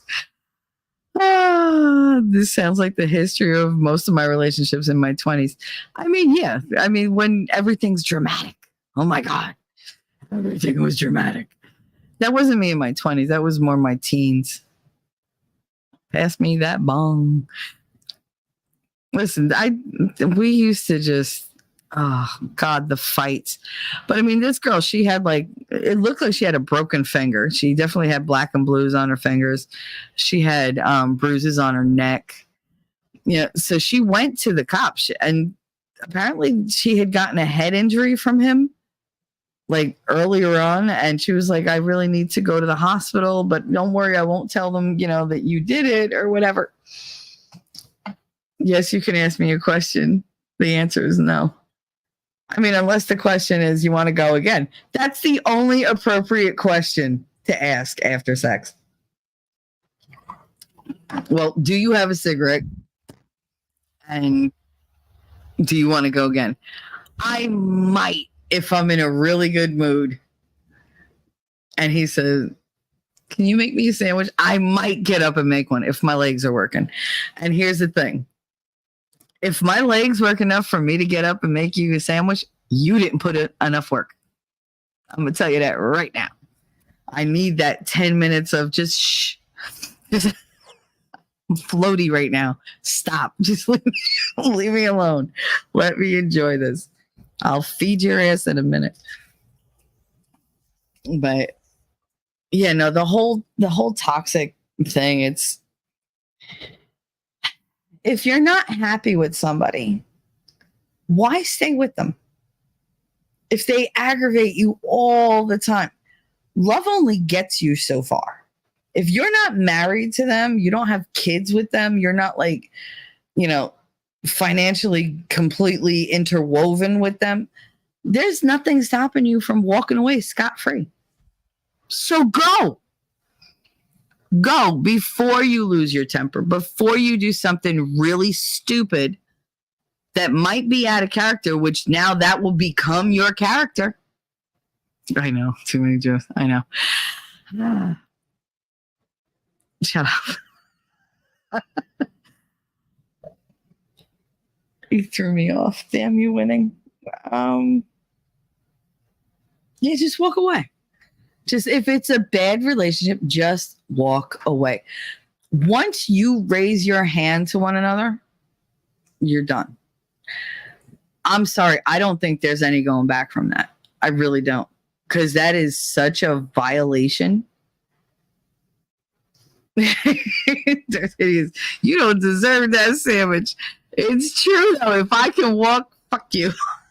All you're getting is a sandwich. However, if you give me that like 10, 15 minutes to recoup, I'll go and I'll make you a friggin' filet mignon. I don't really care. I will go outside in the snow to the friggin' barbecue and make you a steak like that. Like, that's how appreciative I can be. Okay? But if you're not doing the work, yeah, you're getting a bologna sandwich. Fuck you.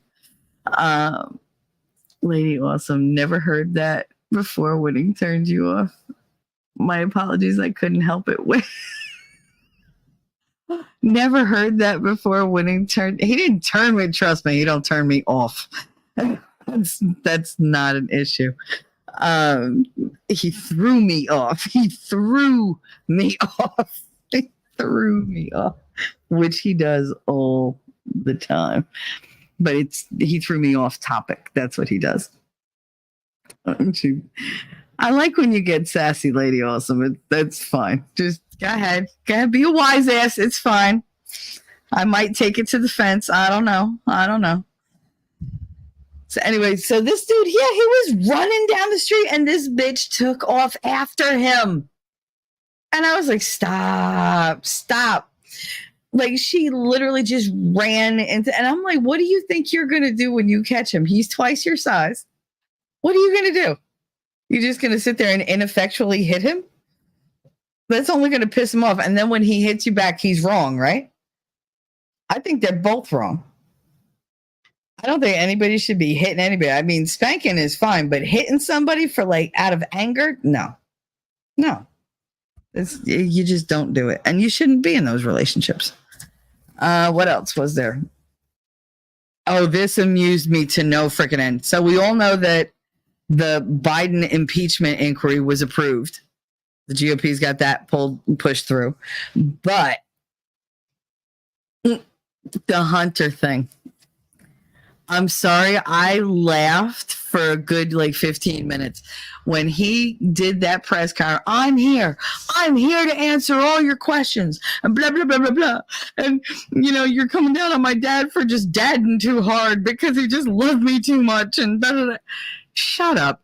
Then he says all that, gets in the car and leaves, never goes inside the damn building. I was like, okay, what if that's like, okay, guys, I'll go to the hospital. Look at me. I'm at the hospital outside the emergency room and then come home. What good did that do? I didn't go inside.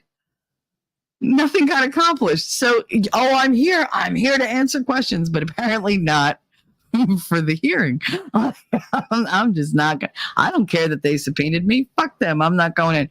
I was like, did he really just do a look, guys? I'm here, but gotta go, like, and just dip. And we're supposed to what? Not notice? They really think we're that stupid? Okay. Man, I'm glad I don't got a wrench, but I'm gonna put a third link in your inbox. I'm gonna take that very platonically. Thank you, Darth.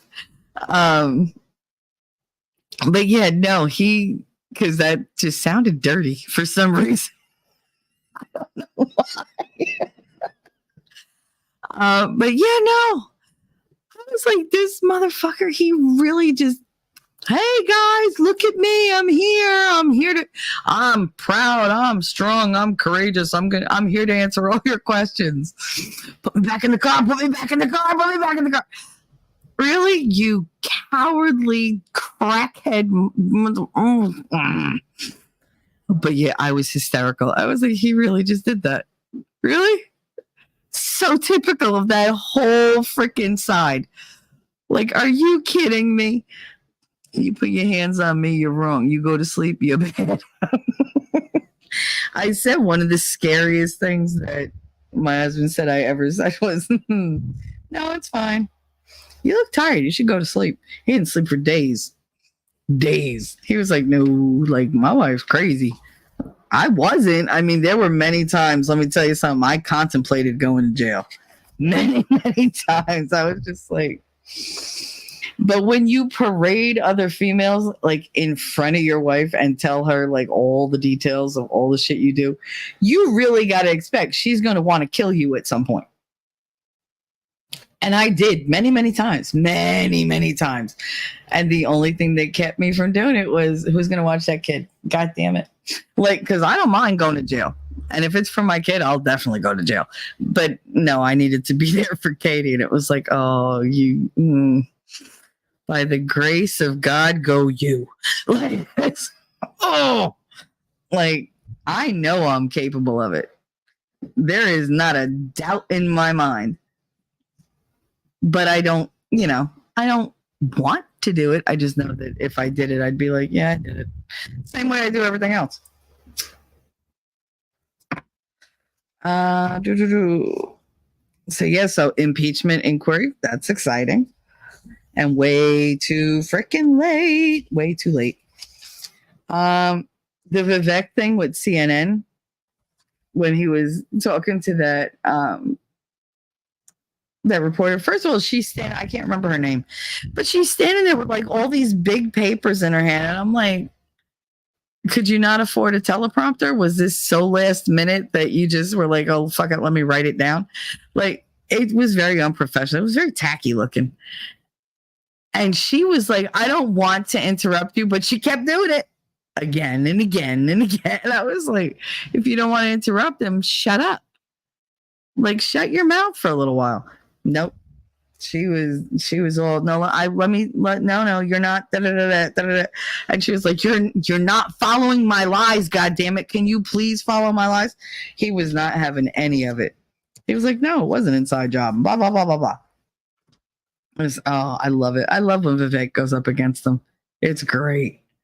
I think it's phenomenal. Then what else? Like, Tucker Carlson had a very busy week. He put a billboard outside CNN headquarters that said, mainstream media is dead. And I was with his picture on it. And I thought that was amazing. I'm too old for any further incarceration, and so are you. I mean, if I go to jail, I'm gonna die there. So it better be worth it. But I mean, at the time, I was only in my mid-20s. I was like, I could do 20 years easy. Like, hell, I could have done that and been out by now. Imagine. As long as I don't do it in Florida where they like to do that whole, life without parole thing. Mm-mm. But I'm a girl and he was a cheetah, so I probably wouldn't even done time.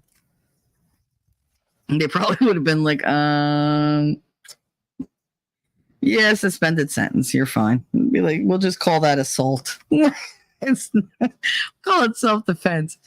I do not trust Vivek Swami. You called him Obama Swami for the record? I didn't say nothing about trust. I like him though. I like that he's so vocal about everything. I don't want him to be the president. I mean, at least not yet, because I need to see more of him. Like he needs to learn more. I need to, learn about him because I am so tired of voting for people I don't know shit about. I mean, it's all we ever did. They were just like, oh yeah, just vote down this line. Okay. He's far too polished. Would you rather have Chris Christie? Because he's at the other end of the spectrum. I swear to God, that's why they put them on the opposite ends of the friggin' dais. Because it sure as shit wasn't to like balance them out. That shit could have went like a seesaw. As soon as Christie stepped on, woo, all three candidates just up in the air and just flying over the moon. It would have been terrible. They really need to rethink this thing. But they couldn't put them in the middle unless they added supports.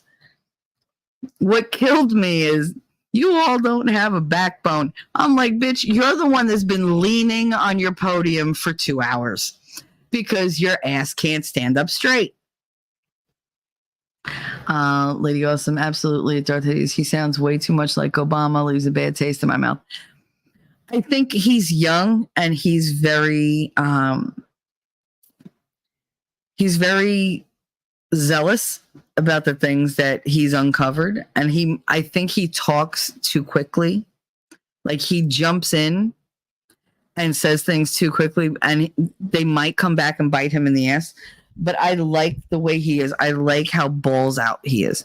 I just wish he would maybe not put it all out there at once. He doesn't seem like the type who's going to listen to what he's told by advisors. So it's like he has a lot to learn, but I like him. I do. I like him. I think as he gets older, he'll calm down a little bit. Winning Reality, I trust him. He's not ready for the presidency yet, but he is anti-establishment and has a bright future leading that cause. I hope so. Darth Hideous, he says anti-establishment words winning. His history kind of betrays his words. Okay, but we've all made mistakes. Maybe not you, Darth, but as far as politics, I mean, I did the same thing. It depends on how you grow up. And you only know what you're taught. So if you can eventually like wake up and change your way of thinking, good for you. I don't want my liberal, like Democrat history fucking held against me. Because I honestly didn't know what the hell was going on. I only knew my little like cross section of the world. That was it. Like my drop of the ocean. I think he's a good VP candidate, but that's it. I kind of would rather have him in the cabinet for right now. I think he really needs to like watch other people go at it. I think DeSantis would be a better VP. Establishment shills won't speak out like he does. That was Winning Reality. I'll take Krispy Kreme over Nikki Haley. No, you trust me. You don't want Krispy Kreme. I mean, Nikki Haley needs to go the fuck away. That's number one. But Krispy Kreme, trust me. Since I had him as governor, trust me, I can tell you, you do not want him anywhere in a governing body.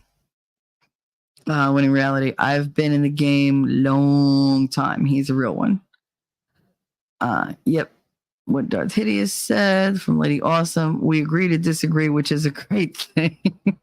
Well, that's what adults do. They agree to disagree, or they just keep discussing it. Darth Hideous, you don't penetrate the establishment. Well, then you really want to leave Chris Christie out because he can't even see it to penetrate shit without working within it. Ron Paul taught me that.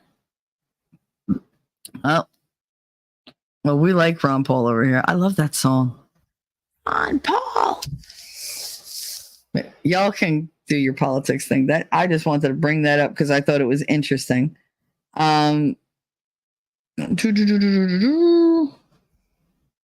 What else? Tucker. Okay, so he's launching his own network. And I think that's great. It's going to be like $70 a year, like 72, 79. I forget how much, but it's like a yearly subscription. And he's going to have a whole bunch of like different like news things only for non-mass media, non-mainstream media. He only wants like truth tellers and stuff like that. I think that would be amazing. That would be fantastic. He's also, I think I heard that he was also doing a contract with Rumble, like an exclusive contract with Rumble. So it's like, Lady Awesome. Oh, geez, not DeSantis. What he did in Florida, changing death penalty from unanimous. No, DeSantis.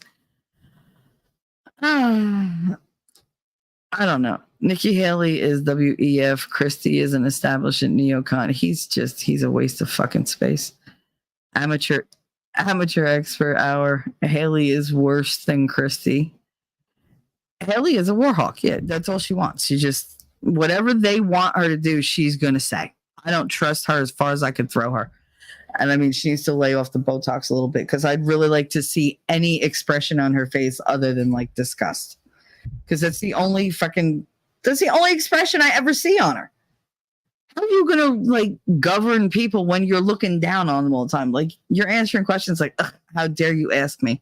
Bitch, you answer to us. These people forget they're supposed to work for us, and they really need to be reminded. Tucker did an interview with Kyle Rittenhouse, which I hate to say it, but anybody else think that Kyle kind of looks like a butch lesbian, but like a soft butch lesbian? And nobody else looks at him and goes, "Oh my God, he looks like a lesbian." Because every time I look at him, I'm like, "Wow, he looks like every dyke I've ever met." Like every one of them. Every one of them. Here's a presidential ticket for you, Tucker Rogan, 2024. Please don't make us do this. Good God. I already have one Trump. Nice. DeSantis signed into law. Singed. I can't. Oh. Signed into law where 8 juror majority is now needed for a death sentence to be imposed. Florida had the death penalty right up until my friend Tommy got picked up. He got arrested for murder. And they were waiting to do his trial. And in that meantime, they suspended the death penalty. They decided to do like life without parole instead. And why did they do that? Because all the Florida prisons are privately owned. So they make money off every prisoner. So the longer they have the prisoner, the more money they make. So it's like, okay. And so they just keep them there forever. Yeah, he did bring that up. So he had Rittenhouse on this week, which I thought it was interesting. It wasn't like great. He got fat. I think he's got a really chunky face. I didn't see the rest of him. He was wearing a regular suit or whatever, but I mean, he's also not walking around doing stuff. He's sitting on his ass writing a book. So that can put the weight on. But yeah, they keep, like, what kills me is he's like, they keep calling me a murderer. They keep harassing me. Then he goes and writes a book, slams his whole family in it, which is like, that's not the way to get on people's good sides. I can tell you that right now. But one thing he said that really, it really bugged me. Tucker asked him about what the NRA did for him, with defending him and his right to have that gun and whatever. And he said absolutely nothing. He said the NRA and most of the senators and whatever, like, that supported, gun rights and whatever, wouldn't touch him. They would not go near him at all. And it was a whole thing. And he, even like a couple senators, he was like, the senators that do back me, they waited until the verdict. They wanted to see how the trial was going to, pan out, because I guess they didn't want to, take a chance and ruin their careers, which I get. And I was like, okay, but if you're going to stand behind the Second Amendment, right, and this is an absolute right, you can't fuck around with it, you can't do this. But then when you have somebody, this kid, he was a baby. He should have still been in high school at that point. You have him on trial for defending himself. You have all these people saying he shouldn't have that gun, blah, blah, blah, blah. When it was legal, he was perfectly legal. Why aren't you standing up for him? They waited, which to me, that sucks. Because if you're going to befriend somebody, if you're going to back them up and you want to actually prove to the world that you believe what you believe, you're going to take a risk. And you're going to stand up and say, no, I don't care if there's backlash. This is what's right. They didn't do that. They waited until it was safe. And that's just a cowardly chicken shit way to go. Winning reality. Dart, do you really think we have time left to fuck around? You need to be watching my open conspiracy theories on rewatch and learn the facts. There's no time left for games. I edited.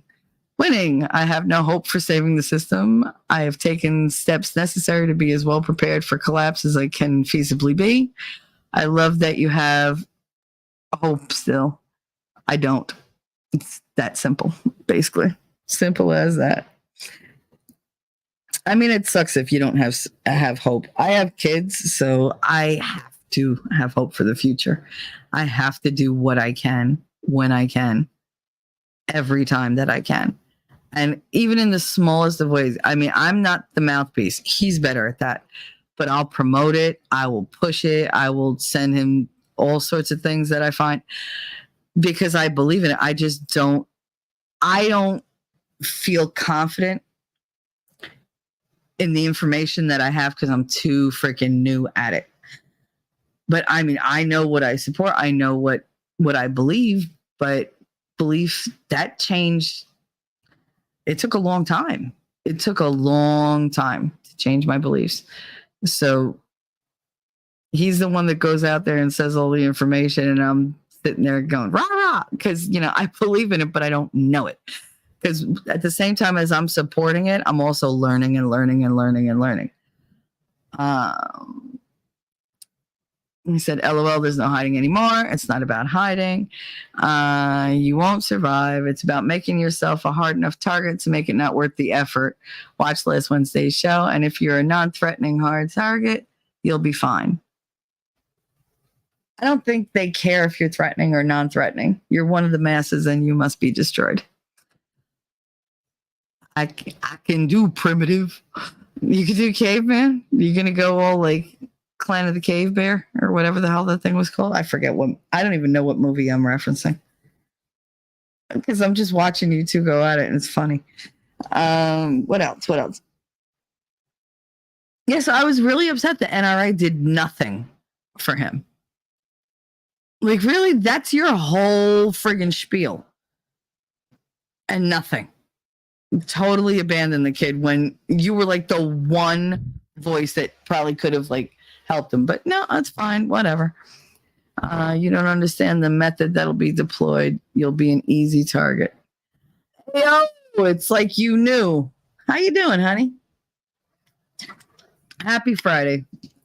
We're talking survival in the future and being a hard target, easy target. I don't know. But Winning and Darth are going at it. It's funny. And I'm just going to go on with my show. Dylan Mulvaney. Oh, that was what I wanted to bring up.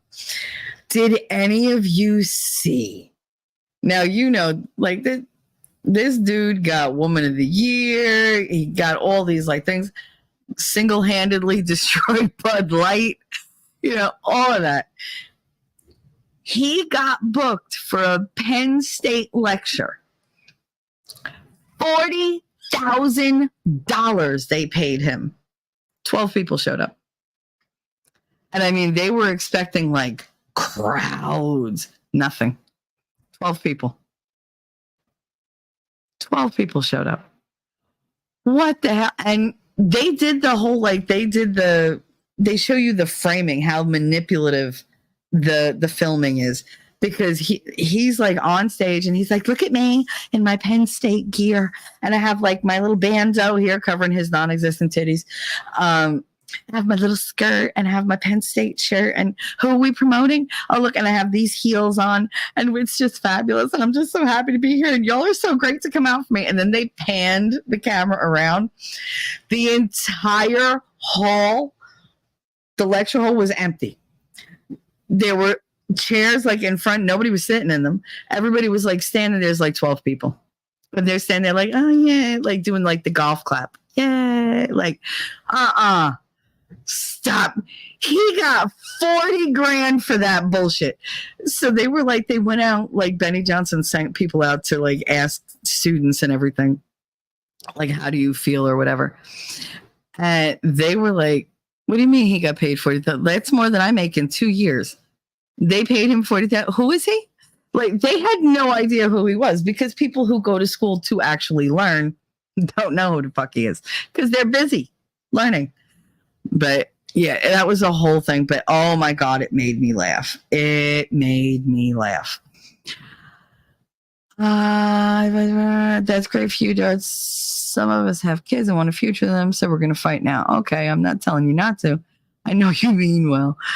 I'm not talking down to you, trying to get you to stop assuming and start learning. My situation isn't comparable to anyone else's, nor would I tell anyone to take my path. You're literally assuming and talking down to me at the same time. He's really not. That's just, he gets very like charged up over this topic, because it's just, there's not enough being done, and people are just not taking it seriously. And they're all going to wait till last minute and then panic and say, oh, nobody told us. And yeah, but everybody wanted to go around like la-di-don and not be aware. So, and I count myself in those people. I was la-di-don for 48 years. And now I can't unsee it. Winning said, yeah, but in that action of the apathies, it's the inaction of the apathies that hurts the cause by holding back. That's what they want. And every time somebody does it, they win. I don't prescribe to your methods, but it isn't because I don't understand them. Again, not ignorant. They just don't work. So good luck. I don't, you know what? You two just go ahead. Go bang that out. So the topic today, because, we didn't get to it, was insecurities. And it's just, I wanted to talk about that because I really think this is a time when insecurities really can play up and really they take a toll on you. Everybody has some type of insecurity. And if you think about it, an insecurity is really only a feeling of not feeling safe or not feeling sure of a situation or of yourself. Some people have insecurities when it comes to their housekeeping, their cooking, their personality, whatever. But the holidays, for some reason, seem to ratchet it up. Like it turns it up to like 12 on the 10 dial. And it can devastate some people. It can really be extremely demoralizing and devastating. Sup, Castro? He said, sup, savages? That's us.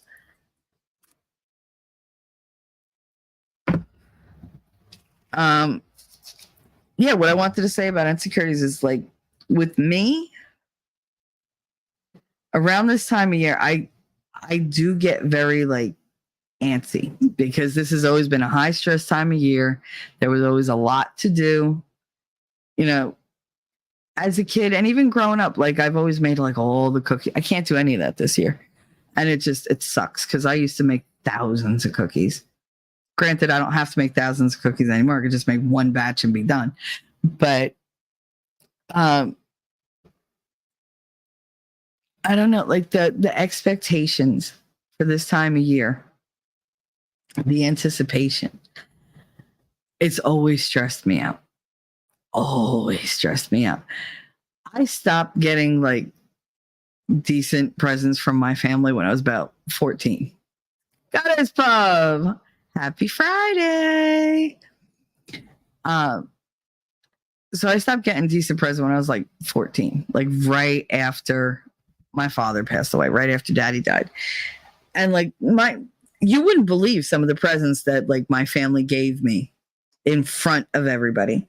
Like I would get a pack of Bic pens, you know, the clear ones with like the ink. You could see the ink as it goes down inside, that kind, which I love those pens, but they're 99 cents for like a pack of 12. And they gave me blue, knowing that I hate blue ink. I only use black ink. So it's just like, all right. So that was the first year slap. The second year they got me like a little like screwdriver set from the dollar store that it came in a hard plastic like case that it was two pieces that like one slid into one another. And it never closed correctly, and then it didn't stay closed, and it was horrible. You could see the dust like in the little grooves of the case, that it was that fucking old, and that's what they gave me for Christmas. And then another year they gave me a box of trash bags, of hefty trash bags. And my aunt was truly like, oh my God, it has Gain, or it has like Arm & Hammer so they don't smell or whatever. I was like, thank you so much. I had to be grateful for this shit. Meanwhile, I'm like, you know, all right, like whatever. Yeah, but that's how holidays were for me growing up. And it's horrible. It's horrible to be in that mindset. Plus, you know, you're going to sit down to eat a meal you just spent days preparing. As soon as you go to take your first bite, somebody's going to say something nasty to make you feel like you aren't, you know, you don't deserve to eat that food. My uncle was real good at that. He was real good at that. I could literally have one noodle in my damn dish and he'd be like, what are you, feeding a third world country? Bitch. Like, really? Like, must be nice to just sit around, do nothing, just eat. Who do you think made all this goddamn food? Because it wasn't you. It sure as shit wasn't your fucking wife, because she wasn't here. You know, so, no, it was me for days with your mother, because my mother wasn't doing it. You like all those cookies that we made together, me and grandma? You like all that frying that we did? But it was always something. So yeah, like I would feel very like unsure of myself. Like every time somebody would talk, my voice would shake. Do I strike you as somebody who doesn't like sound vocally confident? No, I can get up here and talk to you guys with complete fucking confidence. Talk to my family? Oh no. No. Like I literally sound like somebody who's been whipped to death and is afraid to even open her mouth. That's just how it goes. So insecurity can run high. The thing I found is in my life, that insecurity, it doesn't go away when that person goes away. The person that causes it, they walk away and you're stuck with that. And for years, I held on to those insecurities. And I've been on here working through traumas for months. Insecurity is a lot harder than any of those traumas that I went through. I would go so far as to say my insecurities run deeper than the entire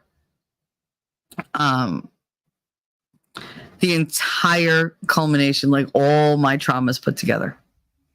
I would say that the insecurities are worse because they're so deep seated, and you feel like almost ashamed that you have them.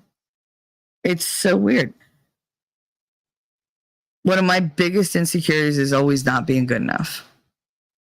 You know, everybody's like, oh, you know I'm intelligent. AO said I'm not awake enough for this. You're not awake enough for what? For the Darth winning argument going on in chat, or for me talking? Because you just have to sit there and listen. It's fine. We're just going to commiserate a little bit and we're going to end it soon. Because we talked a whole bunch about Christmas, and insecurities is just a little part of it that I wanted to go over. I do carry around that feeling of not being good enough. So like I always feel like I'm imposing on somebody. Like, oh, they couldn't possibly just want to spend time with me because that's crazy. I have to do something to earn that. The argument, I don't know what's happening with these two. They should kiss or something. I don't know. Please don't put that image in my head. Please don't. And they're not arguing. They're discussing. Trust me, I've seen them argue. It ain't pretty. Really not. This is so not aggressive.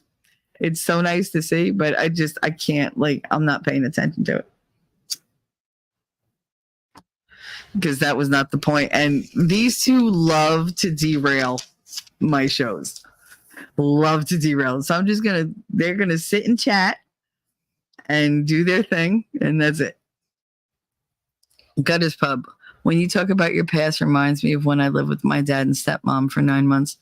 It felt like a lifetime. 8 beans for 3 months was one of my memories of that nightmare. Oh, yeah. Oh, yeah. I trust me, I've food insecurity is something that I grew up with when we were with my biological father, because the hierarchy was he ate, then my mother ate, then I ate. And I was little, so I didn't need much. But I mean, like, it really was like, Mom, hungry. Mom, hungry. I'm hungry. I'm hungry. I'm hungry. And it was just like, whatever. The main thing they would feed me was like fucking pickles, because we had like the big barrel of pickles that we used to sell at the flea market. And so that was what I got to eat most of the time. That many pickles, that's not good for you. Like, it's just that much brine. Like, no, it's not good for you. But that was all that I mean, I would eat the pickles until I threw up, because sometimes that was all I was going to eat that day.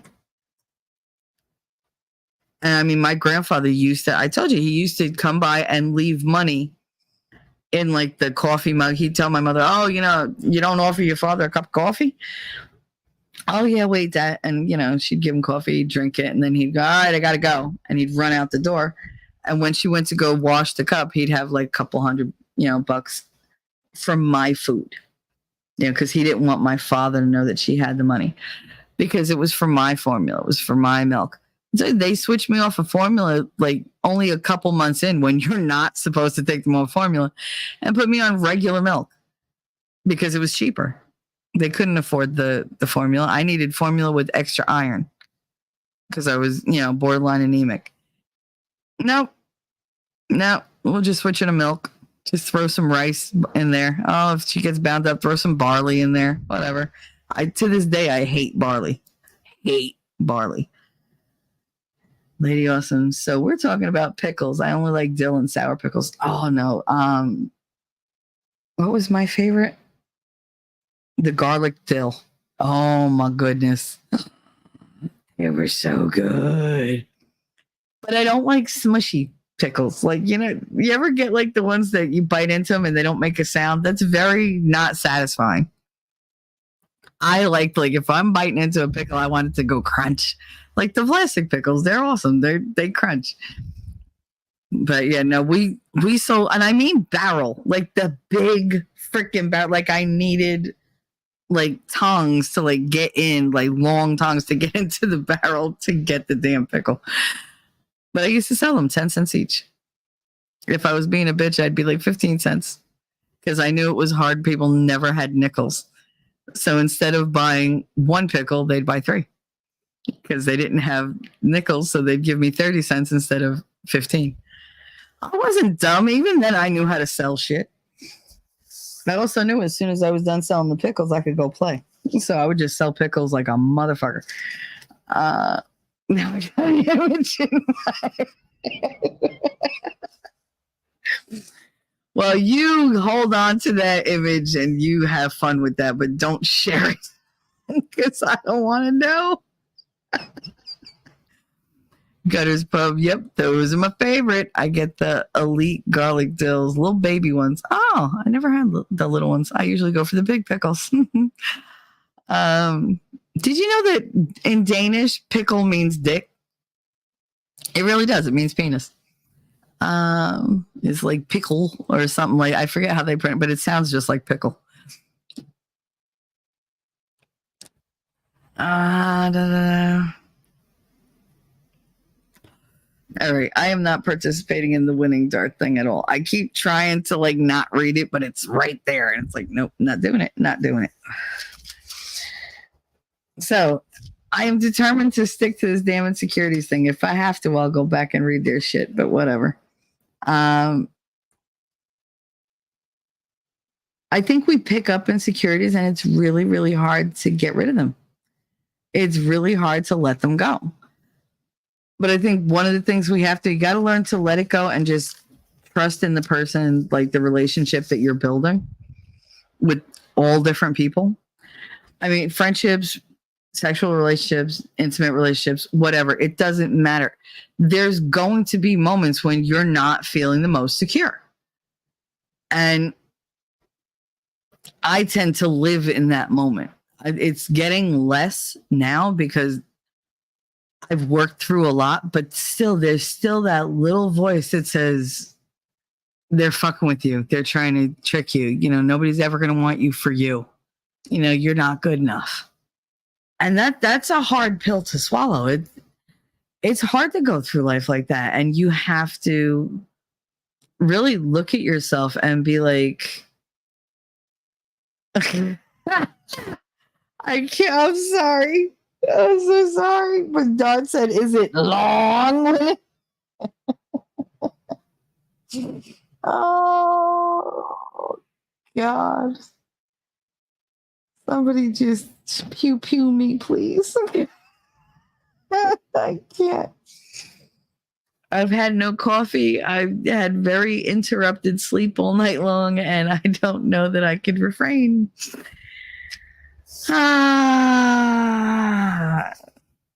Anyway, let's see. What's on my list for getting over insecurities? Learning patience. Good God. One of the problems I have is when I'm feeling unsure of something, I rush to judgment. I got into an argument. Well, not an argument, but I got my feelings hurt the other night because I didn't have instant gratification. And I wasn't sure about like the thing that I did, and I was really anxious about it. And so when it didn't unfold or I didn't get the reaction I wanted in the time that I wanted, I had a bitch fit. And like it was just like, all right, like whatever, like, and oh God, I was horrible. But I mean, I recognize that I do that. And the person that I got into the argument with, they was just like, stop looking for problems. That's it. And I was just like, no, but then, like, I wanted, like, at that point, I wanted to fight. And I was like, you know what? I'm just going to go to bed. Like, I'm just going to go to bed. Let me go to sleep. I'm going to go to bed, cry, and I'll be fine. And I was not fine when I woke up. I was still in that mindset. I had dreamt about it all night. It was not good. And so the conversation had to be had. And I wound up apologizing as usual because I was wrong. Instant gratification. Oh, he did it wrong. No, I did something and I expected a reaction right away. And the thing is, I didn't get it right away. So that pushed my bitch button. It pushed that whole, well, why did I bother to do that? And like, I felt dumb. I hate feeling dumb. I hate when people make me feel dumb. And I hate when I make myself feel dumb. I made myself feel like, oh, you shouldn't have done that. I kept second guessing myself because while I have faith in myself, I don't have complete faith in myself. I'm working on it, but I'm not there yet. You know, that I have to undo decades of programming, you know, so it's like, and the thing is like, they were like, you know, I'm not anybody from the past. I'm not that. And I could hear them, but I was so like butthurt that I couldn't understand it. Like I couldn't absorb what they were saying. And I was wrong. Alexander, I love feeling dumb, keeps me grounded. No, I don't like feeling dumb about the things that I do. You could prove me wrong. Don't try to make me feel dumb. Like when people mansplain to me, oh, I want to stick you in the neck with something really sharp. Like I just, oh, like nothing pisses me off more than some dude who don't know what the fuck he's talking about mansplaining shit to me. And I'm just like, really? Really? And I'll tell him, shut the fuck up, sit down and learn for a little bit. Like you might learn something if you listen to me. But good luck. We're all counting on you. Oh, good God. Good luck. We're all counting on you. Never let it be said I don't jump through the hoop when I get the the cue. But yeah, so that was a whole big thing. So I honestly think I need to, like me personally, I need to learn more patience. Caitlin will attest to this. Expectations are bad. Don't have expectations. Expectations lead to disappointment because you can't control other people. You just can't. So to do something and expect them to react the way you want them to, the way you expect them to, you're setting yourself up to get hurt. You really are.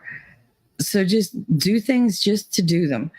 I do that from like my kids and stuff because I already know that they're not gonna like respond the way I want them to.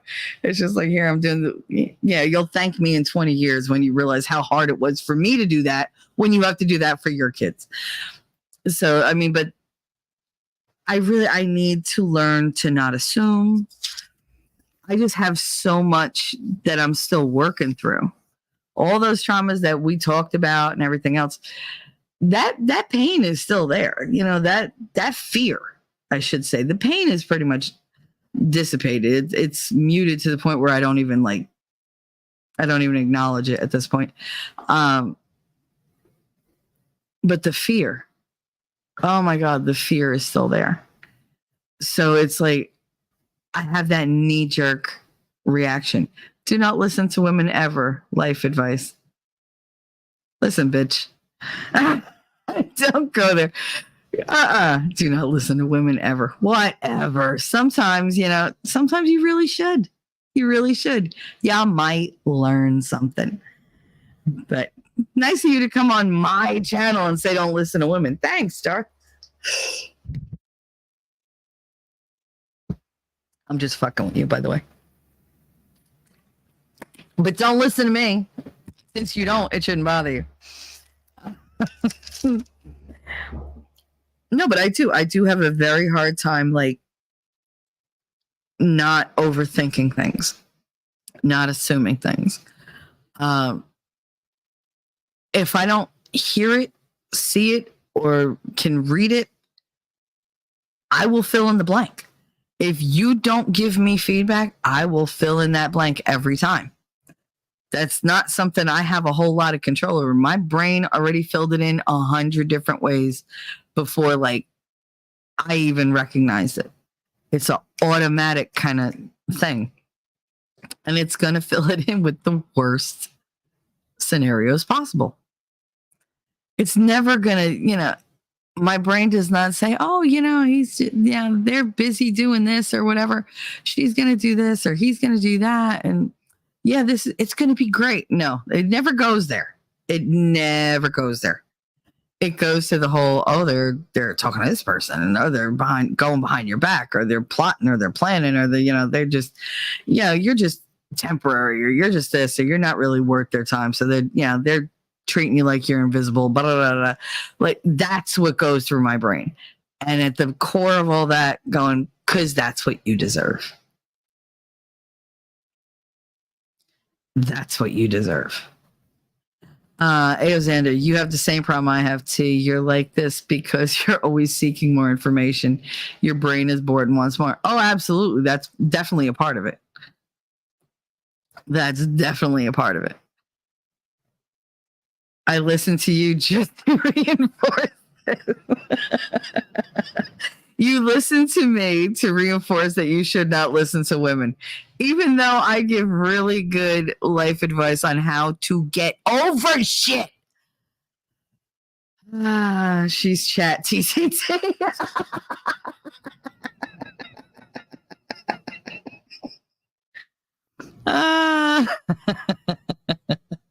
Dad Teddy's love you too, Shelly. Always have. Right back at you, Dart. Right back at you. Like chat GPT, she's chat TTT. I am chat GTT. I mean, you know that I don't run out of words. I don't. There has to constantly be a flow of information in my brain. It's either being directed out or it's being absorbed in. So, like, I need that constant. I can't have just quiet. Like, even when I'm sitting and I'm perfectly quiet and it looks like I'm perfectly content, I'm thinking a million miles an hour and I'm playing some type of puzzle game because my brain has to be engaged in something. And it has to be nonstop. It has to be constant. And it has to be challenging. That's why I freaking do all these stupid challenges on this game site, because I need to be able to, I got to meet this. I need a goal. I need a goal that I can reach right now. Like, make me do it. I just need it to, it's always going, always going, always going. It's like a hamster wheel. It's like the never ending hamster wheel. I always listen to women so I won't repeat their mistakes. Ayo. Oh, you fit in just fine with this crew. That's just great. And all of you can all go get bent. How about that? You can all go get knotted. Go ahead.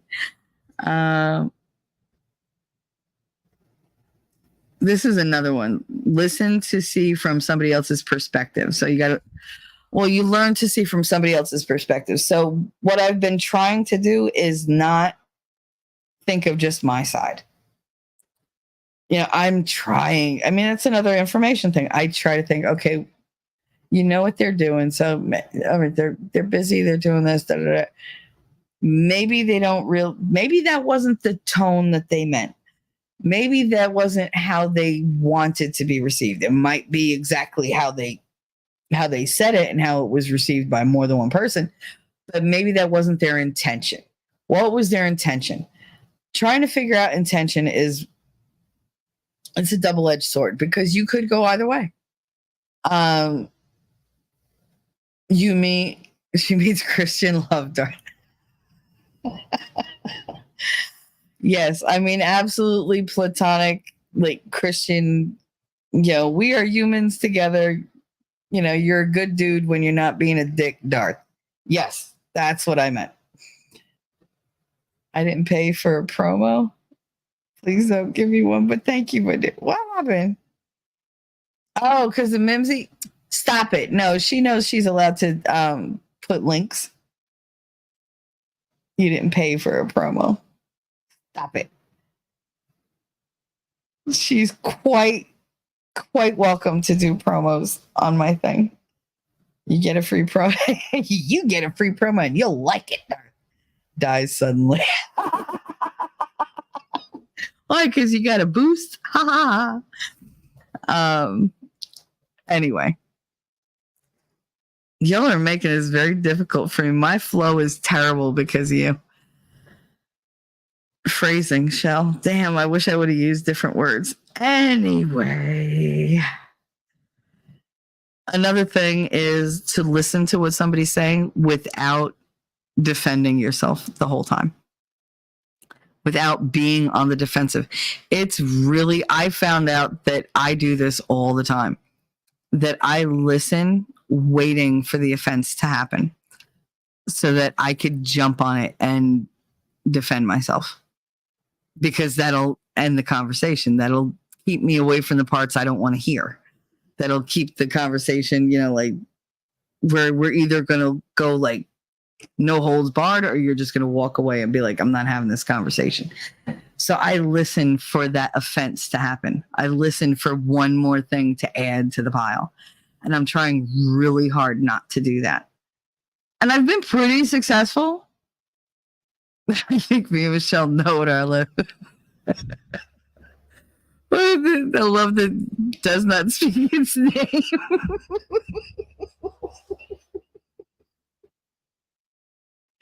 No, wait, that's gay people. That's what they used to call that, right? The love that dare not speak its name. I think that was all homosexuality. All gay? But anyway. That's one thing, Darth. You and I sometimes when we talk, we are very gay. Oh. Hey, Xander. Thank you, thank you. Thank you, thank you. Yeah, so like it's so weird because I'm sitting there in a conversation, I'm hurt already. And I'm not listening to you to hear like your explanation. I'm listening to hear you say another fucked up thing so that I can say, see what I mean? You're always like that's so I have to stop doing that. And I have been very good about that for the last like, I don't know, half a year or so. But up until that, no, it was just all fight all the time. I just don't want to fight anymore. I really don't. I don't. I'll fight for things, but I don't want to fight because I have issues.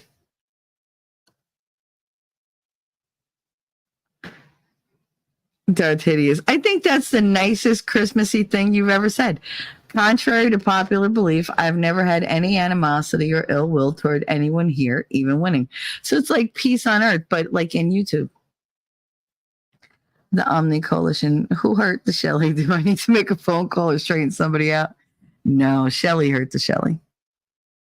So unless you're going to beat me up, which kind of defeats the purpose of protecting me, I don't think that's going to work out so well. Because Shelly does not always have her head on straight. Yeah, and sometimes I don't know that I have to work through things until they crop up. And then I'm like, oh, that's an issue I didn't know I had. Like, oh, that's an issue I didn't recognize before. Like, I probably knew I had it.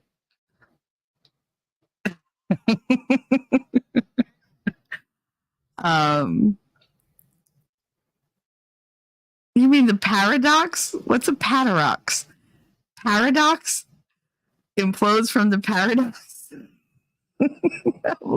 I looked at that word for like a good 10 seconds. I was like, what the hell does that word mean?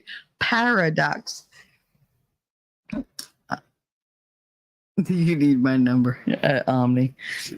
Y'all are sweet. But no, like the only one that was hurting Shelly was Shelly. Because I was stuck inside my own head. And I did something that I was like excited about and anxious about, and it didn't go the way I wanted it to. And so I got very like, I got so butthurt and I went bitchy. I went to my default. The claws came out and, I snarled and the gums went back, over the teeth. And it's like, I was just ready. And I was the one that was doing it to myself because there was no need for it. And yet I let myself be like that for more than 12 hours. And it was festering. And I tried to get it. And I was just like, fuck it, whatever. Like I just give up. And then I got, I got told off. I got corrected. Peace is something that you're constantly struggling with. Oh, I struggle with peace all the time. One of the ways I have achieved peace is by just not talking to people who take any of that peace away. So if you're an asshole about things, I ain't talking to you. If you have an attitude about things, I ain't talking to you. If you want to be a dick, I ain't talking to you. Like, if you want to be manipulative, I'm not talking to you. That's it. I have no problem now going, yeah, no, I'm done with you. Like, I'll walk away like nothing. Like nothing. But I mean, if you like matter, of course, I'm always going to keep the door open if you matter to me. It's just, it might not be like fully open, but it'll be open and cracked so we could be like, yeah, you see me? All right. You stay on your side though. And then I started thinking, I took this super personal when it was supposed to be something for somebody else. Like I did something sweet for somebody, which you all know that I put my feelings out there on here. But in my life, it's very, very difficult for me to just say how I'm feeling. So when I do, I feel very vulnerable. And as soon as that vulnerability hits me, I'm completely fucking overwhelmed. And then I get really, really, really defensive. The Omni said, is that a challenge? No. I look forward to the day when someone comes and straightens me out, winning is tried and failed. Oh, Darth. The Omni Coalition, is that a challenge? I say go for it. Okay, go get them. Nerd just got called to go sign my paperwork at my new job. Oh, I'm so excited for you. I'm so happy. See, that's your Christmas miracle, nerd. Like I said, don't fuck it up.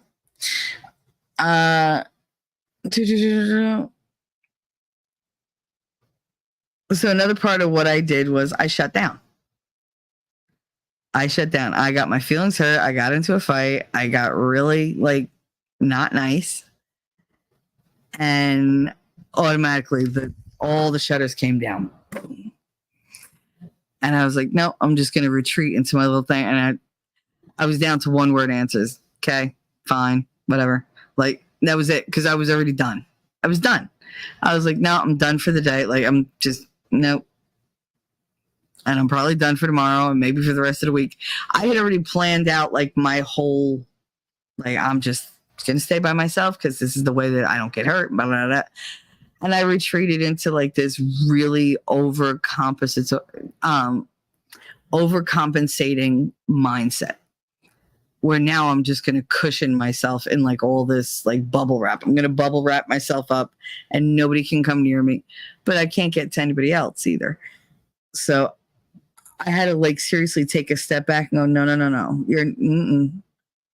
We're not running away. We're not disengaging. We're not doing this. I gave myself that night and that was it.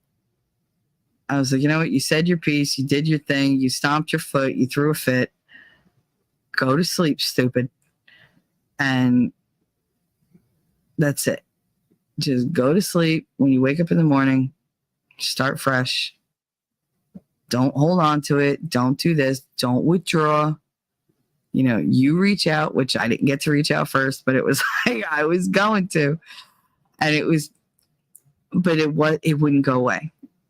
So it had to get talked about. So I had to have the difficult conversation. And I had to have the conversation where I don't look so great. I don't come across very well. And it was rough for me, but I went through it and I felt much, much better afterward. But I also said some of the things that I had been holding back and it's not going to be just me out here.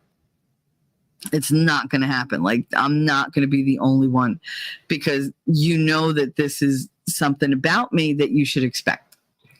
Plot twist, nerd does vaudeville in secret. I don't think it's secret. I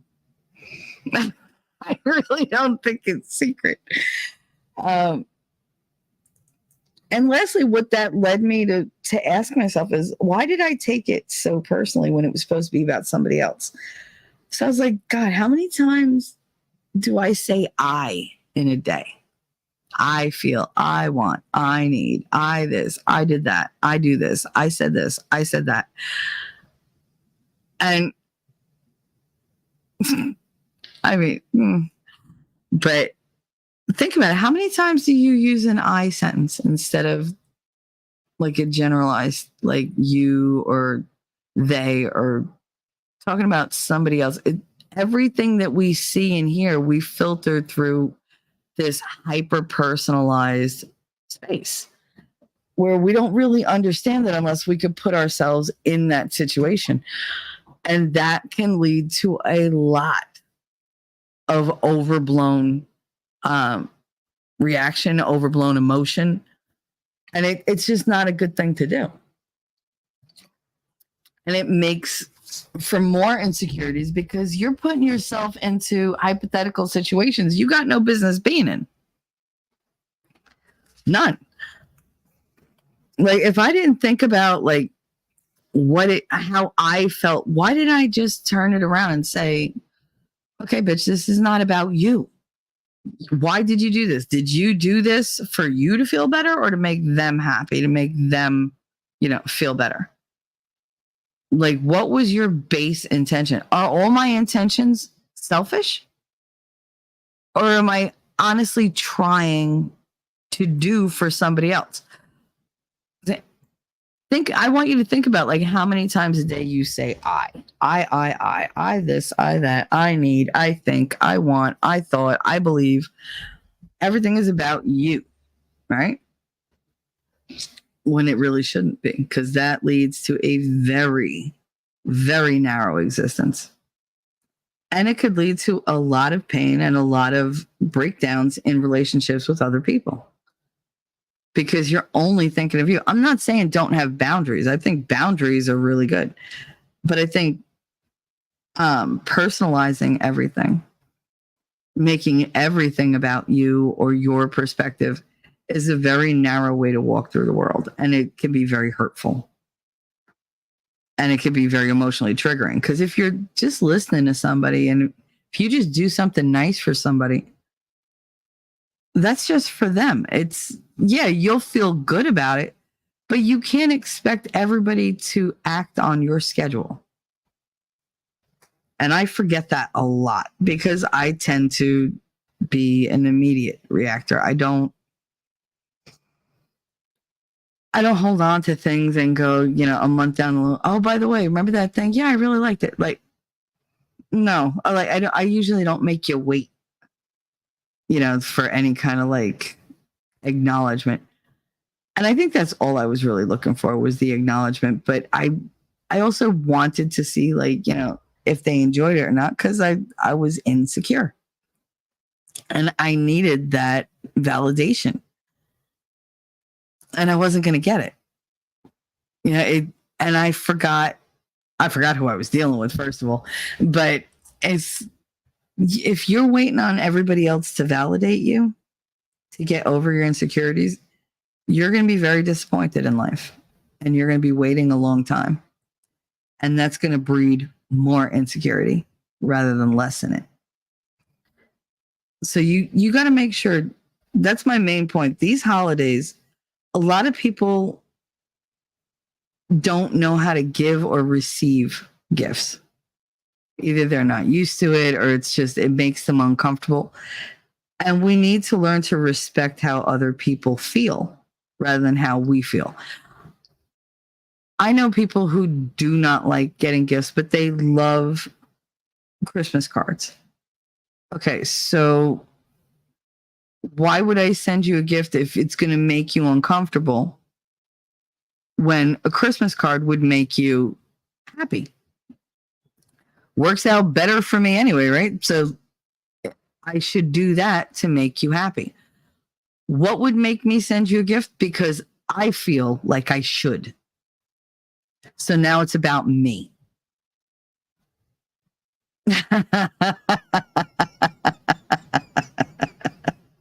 Lady Awesome. Now this song, I Want to Talk About Me by Toby Keith is playing in my head. I want to talk about me. I want to talk about I want to talk about number one on me, on my, what I think, what I want, I remember that song. I like talking about you usually, but occasionally I want to talk about me. Oh my God, I couldn't carry a tune in a bucket today. I'm horrible. I want to talk about me. I love that song. When that came out, he was like, yeah.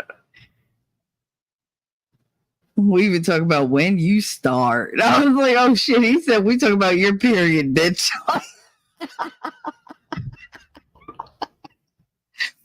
I mean, not for nothing, but if you're somebody like me, that's really good information to give people. It's like they have that whole 3-day window to like batten down the hatches, or at least to like, it's like, okay. Oh, and you're not happy with me? Hold on 1 second. Yeah, Uber, can you send to this address a chocolate cake and a large coffee? It's like, there you go. I actually have friends that do that. every once in a while, like there'll be a delivery guy at my door, and they're like, "We have a Uber Eats," and I'm like, "I didn't order anything. This was ordered for you from the crew." Okay, and I'll open it, and it'll be like a box of like insomnia cookies and like a big coffee or whatever. God, V once I was in such a bad mood. Hey, Ellie, fun. Happy Friday. Oh, shut up, nerd.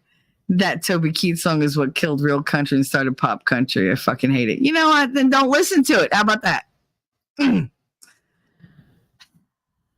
Let us enjoy like what we like. Give me a break. See, I'm so proud of you, but it's things like that I want to like knock you the fuck out. Always negative. Stop being negative. God. And what do you know about like real country? You got country, but you don't got real country. You still think the Cowboys went to Florida first. Give me a break. I would say thank God it's Friday, but I'm a stay-at-home mom. We don't get Fridays. I know. Don't that suck? He said, nope, you must hate what I hate. You don't want me to do that because you got a lot of self-hatred. So let's not go down that road because I have a lot of love for you, but I don't. I have more love for you than you have for yourself. Not to call you out or nothing, but I mean, I'm guilty of the same thing, but that's all right. Oh, come on, Outburst. No honky tonk, badonkadunk by Trace Atkins. Oh, come on. Trace Atkins was great. Honky tonk, badonkadunk. That honky tonk, badonkadunk. Keeping perfect rhythm make you want to swing along. Got it going on like Donkey Kong. Wee! Hush my mouth. Slap your grandma. I love that song.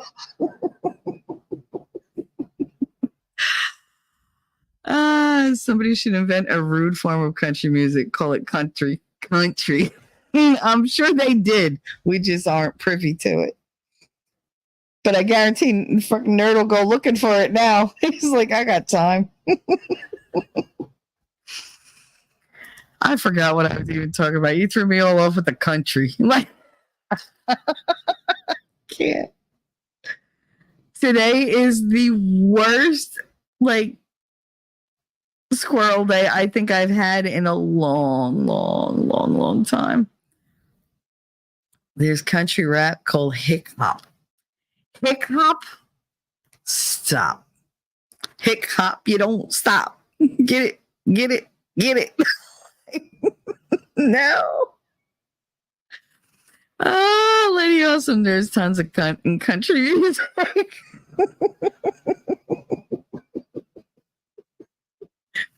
Look up the artist Cowboy Troy. No, thank you.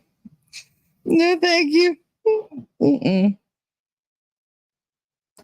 I like the Toby Keith song, Who's Your Daddy? Who's your daddy? Who's your baby? Who's your lover? Who's your friend? Yep. Who's the one guy that you come running to when your love life is tumbling or stumbling? I got the money. You got the honey. Let's cut a deal. Let's make a plan. Who's your daddy? Who's your baby? Who's your buddy? Who's your man? I love that song. It's actually on my phone as a ringtone. No lie. My favorite Toby Keith song is How Do You Like Me Now? Oh, yeah, when he's like, when I wrote your number on the 50-yard line. Hey, yo, Xander, Tom McDonald has some good country song. Oh, you need to talk to Lady Awesome. She loves him. Ellie, are you taking requests, Shelly? You knows I just break into song. I don't give a fuck if it sounds good or not. I like to sing. And if you don't like hearing it, not you, Ellie, I'm talking in general. But yeah, no. Listen, I made an entire video for, I don't remember if it was Heidi. Somebody asked me for the Telephone Man.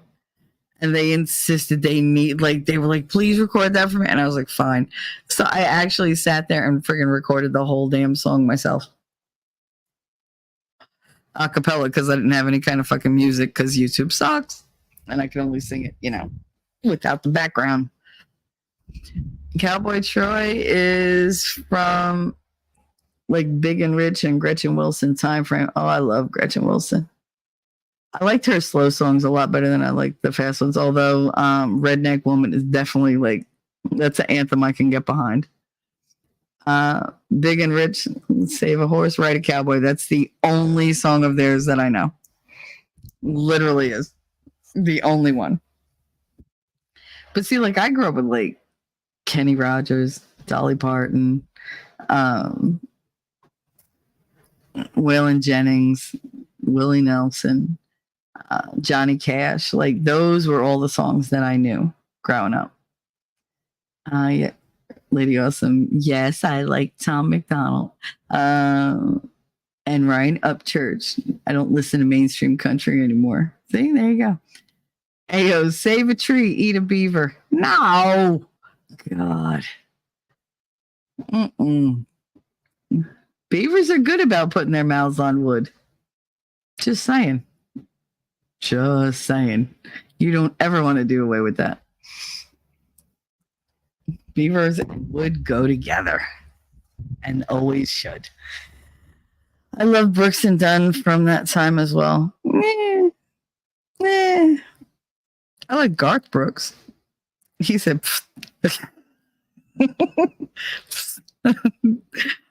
now you're talking about the Nashville music mafia. Oh, well, I mean, that's what I grew up with. If you think about it, think about where I live. Real, down South country didn't make it all the way up here.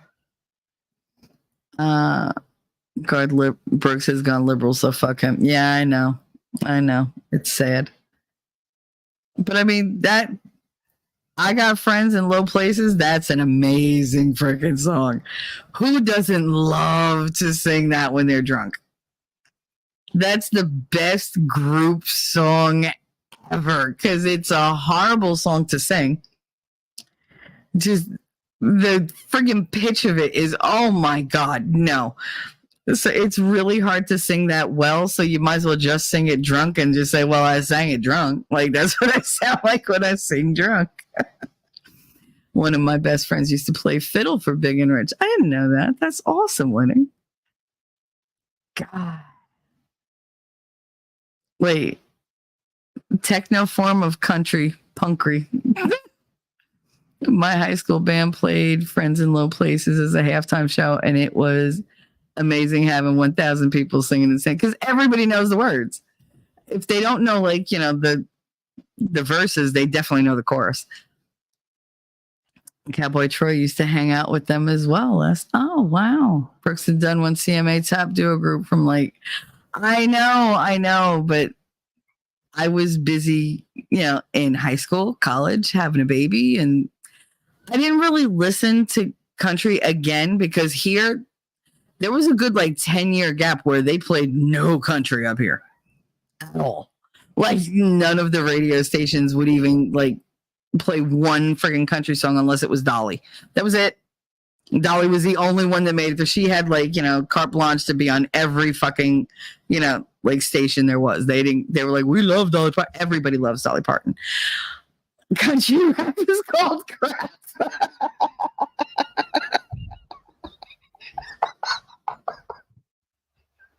I hate you.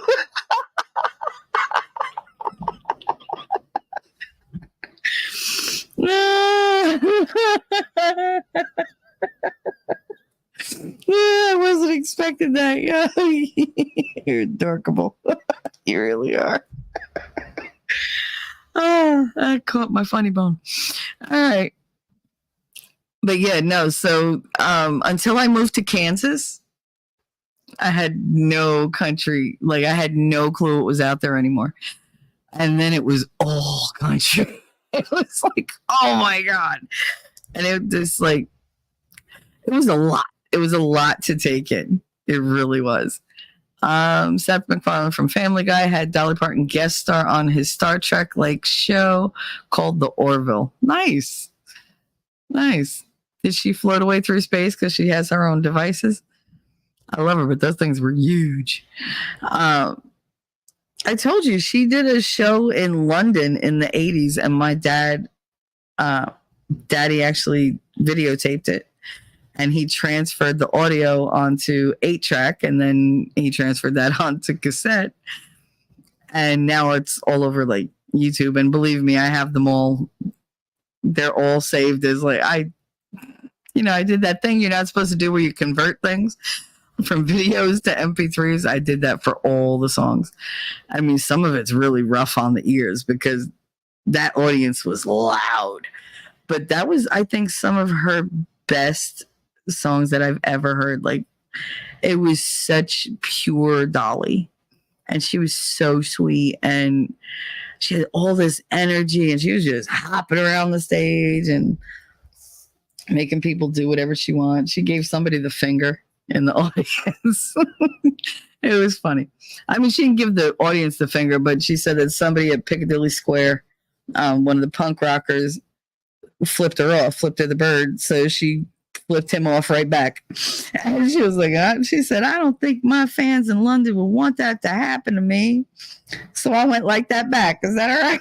I was like, yes. Even young as I was like, yes, tell them go fuck themselves. But yeah, that was a really good one. She had so much music in that special. So much music. Dolly Parton has replaced Betty White as America's favorite old lady. I'm never going to think of her as old. Ever. I don't care how much plastic surgery she gets. I don't care if she looks like her hips were made by DuPont. Like, I don't care. Dolly Parton is untouchable in my eyes. She's just untouchable. Ellie Font, I'm dumbfounded this week. My mother came to visit. Oh,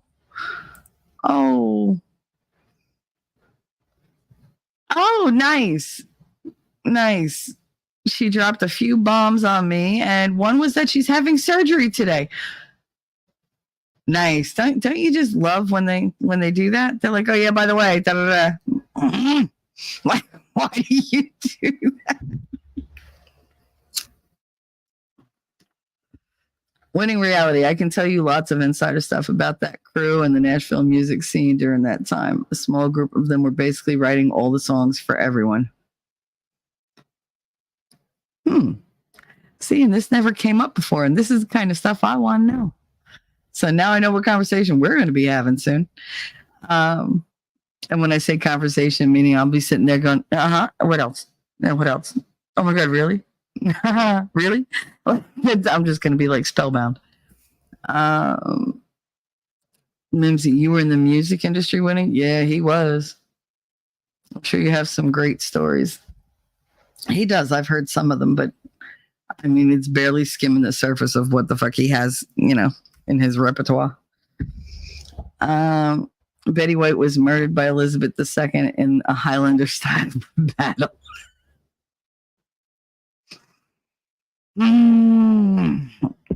God.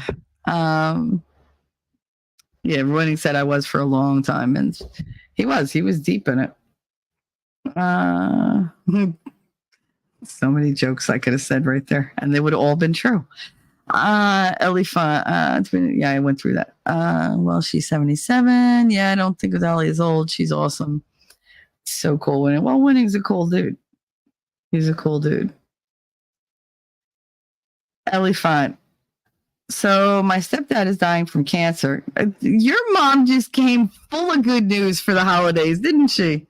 That's awesome. Did she just visit like for the day to tell you, or like was it part of a holiday thing? Is she leading up to like a grand reveal? See, every time my phone rings and it says my mother's name on it, I panic because I'm like, no, because it's never good news. Outpost. As a kid, my grandmother wanted to take me to Nashville to audition, but my mom was against it. To audition for what? Hee Haw? Oh, were you going to be Roy Clark's son? That would have been so cute. Oh, I could totally see that. Or you could have been with Minnie. Like, why not? Go ahead, do it. I love Minnie Pearl. She was, you should have done it. You totally should have been their kid. You could have been like, yeah, you just sat there. Even now, you're short enough. You could probably still play one of their kids. It's fine. It's absolutely fine. You could do your special thing.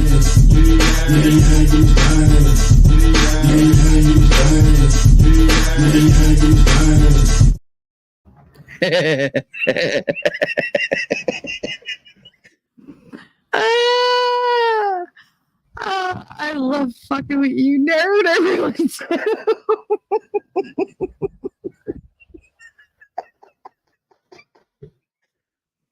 He said, I met Daryl Worley who sang Have You Forgotten?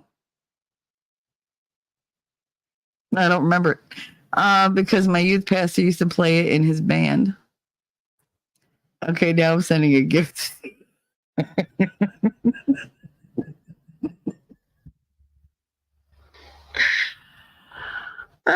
Listen, I get upset when people like break balls sometimes, but I'm the biggest ball buster you're gonna meet.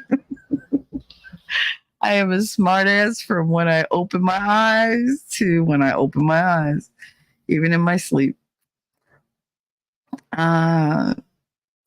Sending prayers of comfort and strength for you and your stepdad, Ellie. I mean, yeah, obviously, I'm so sorry. I'm in such a weird state of mind. My head's not doing what I'm supposed to do. But yeah, obviously, like, I hope we wish well for your mother for her surgery and for your stepdad to, I guess, have as painless, a time possible, because I know how hard that could be. Ellie said no. She called one night and said, I hope it's okay, but I'll be there tomorrow to visit for a few days. Was this before the surgery, or is she like, oh, I'm getting surgery, then I'm coming by you so you could take care of me for a couple days? Was that kind of conversation? Because I've had way too many of those. Lady Awesome said, I know too much too at Winning Reality. My ex was a DJ for 650 WSM and was a regular substitute for MC at the Opry, the Grand Ole Opry. The one person besides Dolly I would have loved to have met was Patsy Cline. I think me and Patsy would have got on like a house on fire. Because I think we would have got on great. And I just love her voice. She was what I always sang to my kids to put them to sleep. Any baby, actually. Because the level that I had to sing it at, it would make my whole chest like vibrate. That'll knock a baby right out. Like they go right to sleep. Oh, Doctor went to go do his show, I think. He didn't even say goodbye, did he? Bye, Doc. Look at that footwork talent. It was a 9/11 song. I don't want to hear no 9/11 songs. That's depressing. There were a couple country songs that were 9/11 songs that just what was it? Who You'd Be Today. That was one of them that used to make me cry. Yeah. American Soldier came out at that point. That was a very touching song. Letters from Home. That still to this day makes me cry. I cannot sing that song without crying. Welcome Home, Dolly Parton. That came out at that time. And the one that I absolutely love, Courtesy of the Red, White, and Blue. We'll put a boot in your ass. It's the American way. Hey, Uncle Sam, put your name at the top of his list. And the Statue of Liberty started shaking a fist. And the eagle will fly. And it's gonna be hell. Yep. I remember that song. I played it the other day. Nerd, I think we could use your talent for the Christmas special.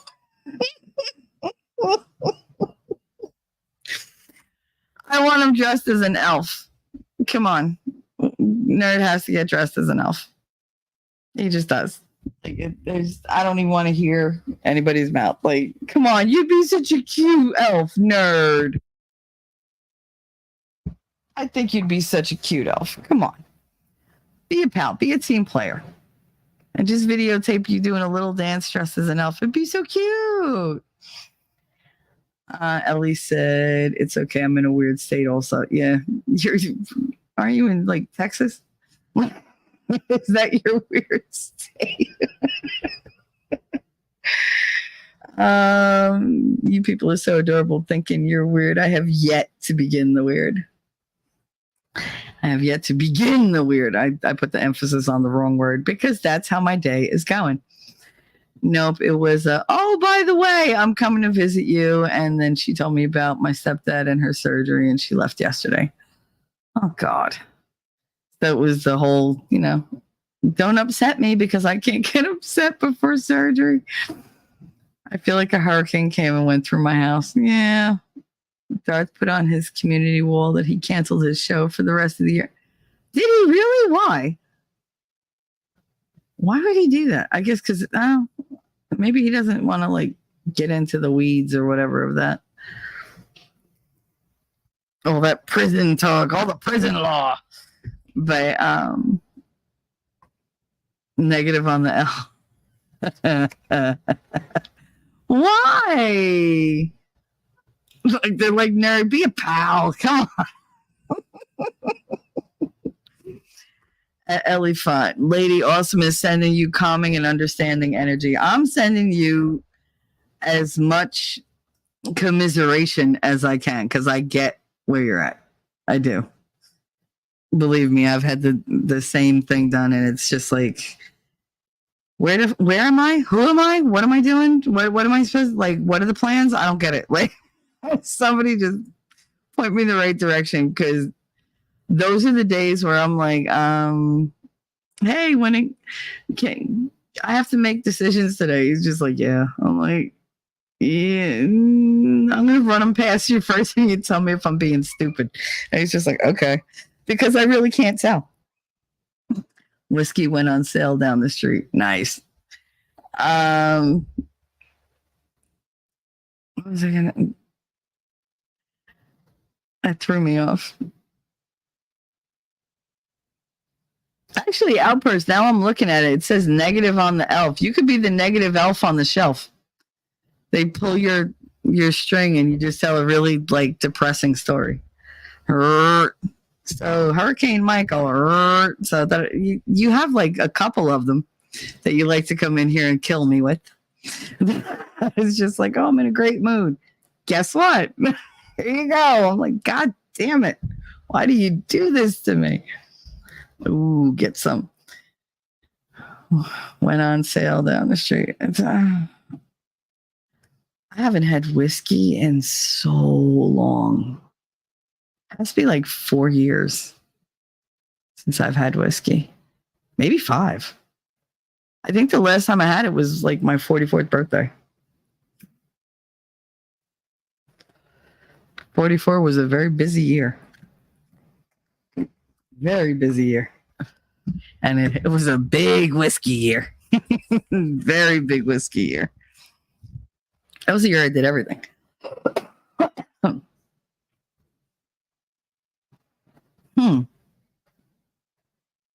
Elephant. So his cancer is rare. It's spinal cancer, and it's wrapped around his spine. Oh, that's got to be so painful. They don't know if they could do chemo or not. Also, he was told 5 years max with only a 1 in 3 chance to actually live from it. Oh, see, I don't trust doctors when they say shit like that, because they're like, oh no, you're going to have whatever. If I listened to doctors, Katie should have been dead by the time she was 6. She's 28. They give you that fear. They give you that fear, and they put that in you, and they're like, oh, well, I'm just being realistic. No, you're being fatalistic is what you're being. And that's what they all are. They're all like friggin' like catastrophe Karens. It's horrible.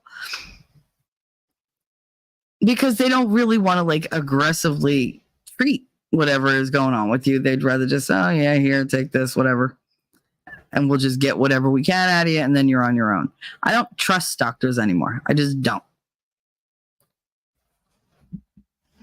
As to why Darth canceled his show until next year, I don't know why. I honestly don't know. But yeah, Ellie, I mean, I'm so sorry for him, and I mean that really sucks. Cancer it just sucks altogether. No matter how mild or beatable it is, it's still the shit you have to go through. Oh, you're almost like God. Like the treatment is worse than the actual disease. MC, right, Shelly? I have a rare form as well and was supposed to be ended in September. You still here? You're kicking because you're a fighter. It was a horrible feeling, but I pushed forward, obviously. Obviously. Yeah, she pushed through and obviously kept a good hold on that sarcasm and like sass that she got, which I love. Jacob Pete, sorry I'm late. Didn't see the live on my feed. Darth is changing his format. Is he going to not talk about the laws of power anymore? You keep saying whiskey went on sale down the street. I don't know what that means. I'm missing the reference. Can you explain it to me? Or later you can explain it to me, but I don't know if anybody else is getting it either. I'm usually like right there with you, but this one went right over my head. My mom had a very, very rare, very aggressive form of leukemia. So rare that she was a test subject, brand new, everything across the board, fringe treatments, you name it.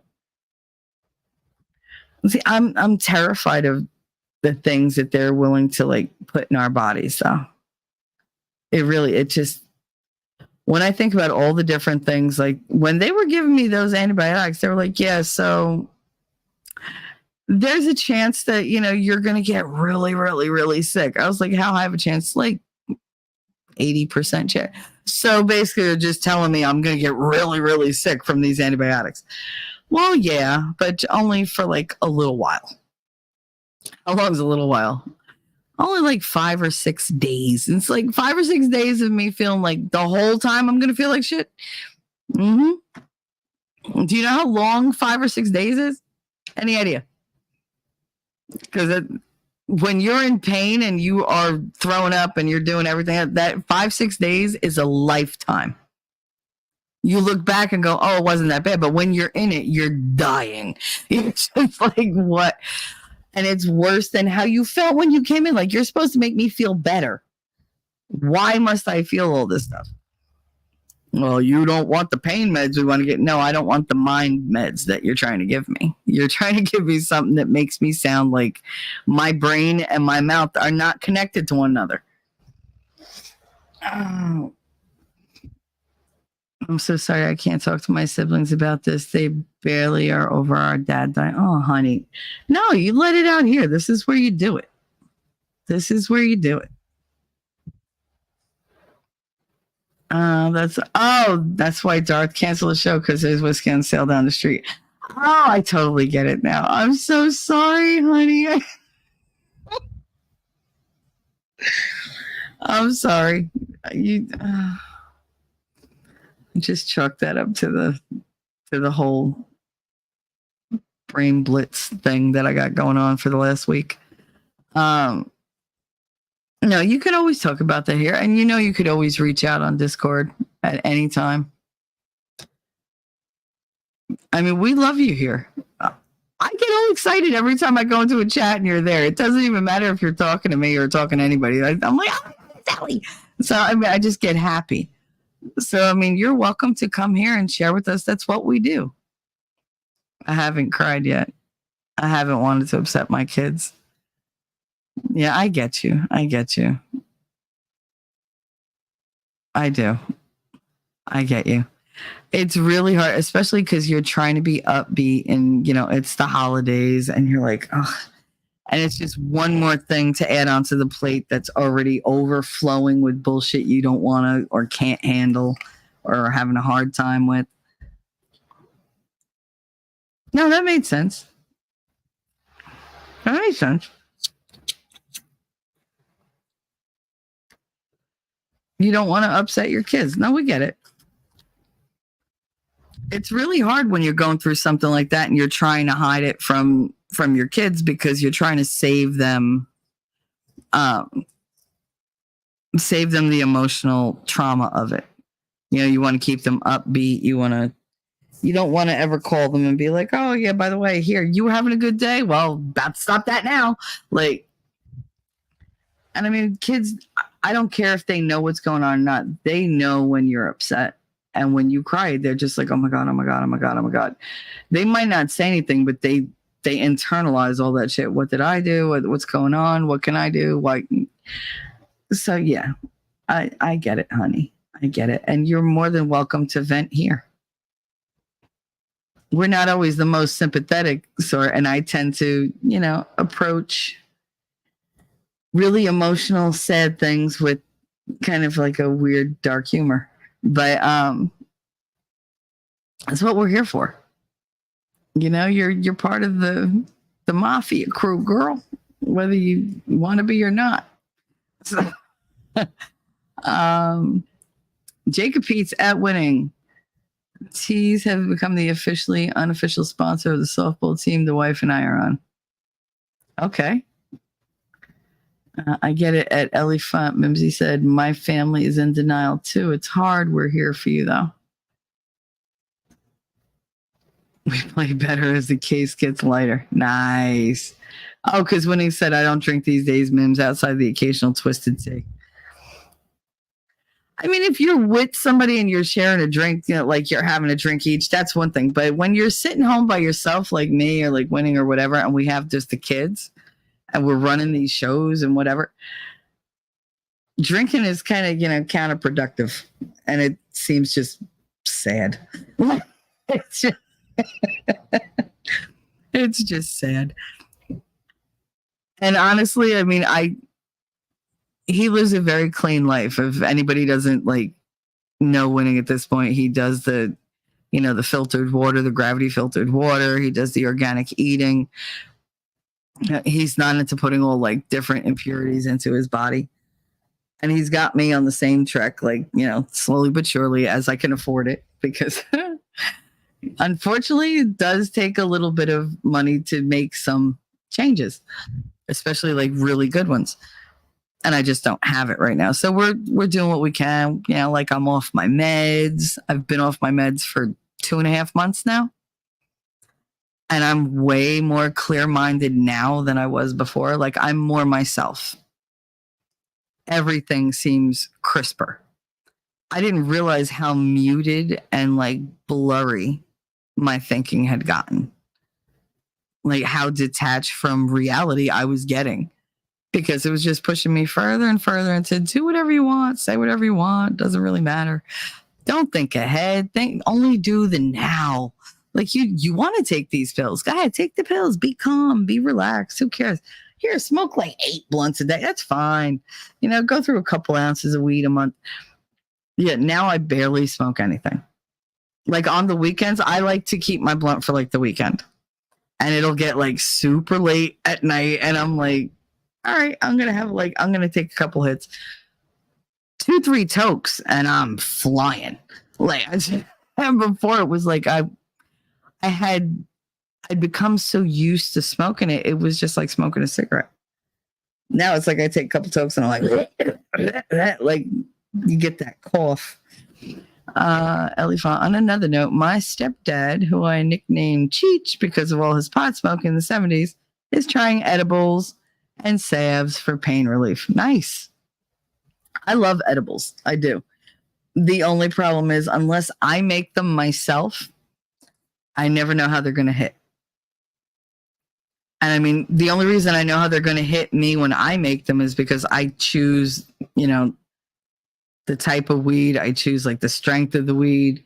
I choose how much to put into the product, how much, I don't know exactly if it's even. But for the most part, like my edibles don't knock me on my ass unless they're the cookies. I did that once when I was eating cookies, talking to somebody, and I was like just into what they were saying. And I didn't do what I normally do. I normally take the 2 cookies out and put them on a napkin, and I put the tin away. I didn't do that. I literally had the tin in front of me, and I was just eating the cookies. And I was like, how many of these did I eat? No. And I must have eaten between 4 and 6 of them. Like, I was just like, oh my God. Oh my God. Because like 2 fucked me up. I was so high. Good God. I would. I couldn't feel anything. I couldn't feel my face, couldn't feel my feet. I couldn't eat. Like, I was afraid to eat because I was like, I can't feel my tongue. I'm like, what is going on? My whole body was numb and my head was like, la, la, la, la, la, la, la. It was funny, but I never want to do that again. Oh, my dear at LA Fun, I know it sounds weird. However, set some time aside to cry, get it out during a scheduled time so it doesn't seep into the most inappropriate time. Oh, yeah. That's something that unfortunately happens all the time around here. Like, I'll hold on to something, then some tiny little thing will happen and I will bawl like it's the end of the friggin' the end of the world. And I'm not even crying about what just happened. I'm crying about all that stuff before. It's just now that the dam has broken, I can't turn it off. Like, I can't stem the flow. It's just like, no. So it's all going to come out. And God help you if you're the one there, because it's just terrifying and really annoying. Mimsy, although Max Muir posted that old-fashioned drink recipe vid, I want to make one for Christmas. It looks delicious. I want to make coquito. That's the only thing I like drinking at Christmas. It's like Spanish alcoholic eggnog. I love coquito. He had a bad experience with an edible and now doesn't want to do anymore. I mean, it's easy enough to make your own. I mean, he can get a tincture and just make his own.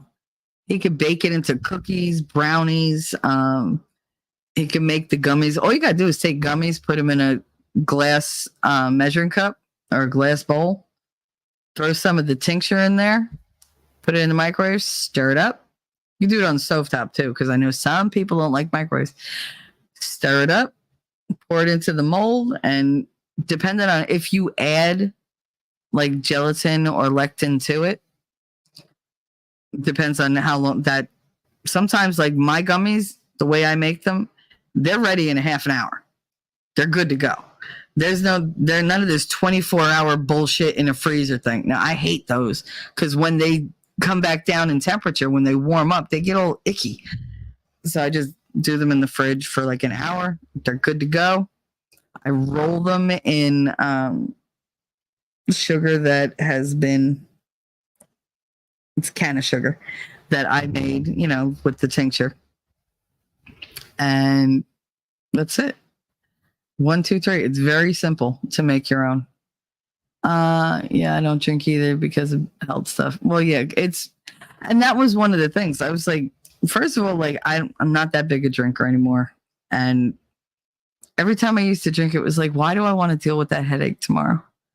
Why? Like, and I can't really afford to just go buy an alcohol all the time. It ain't cheap.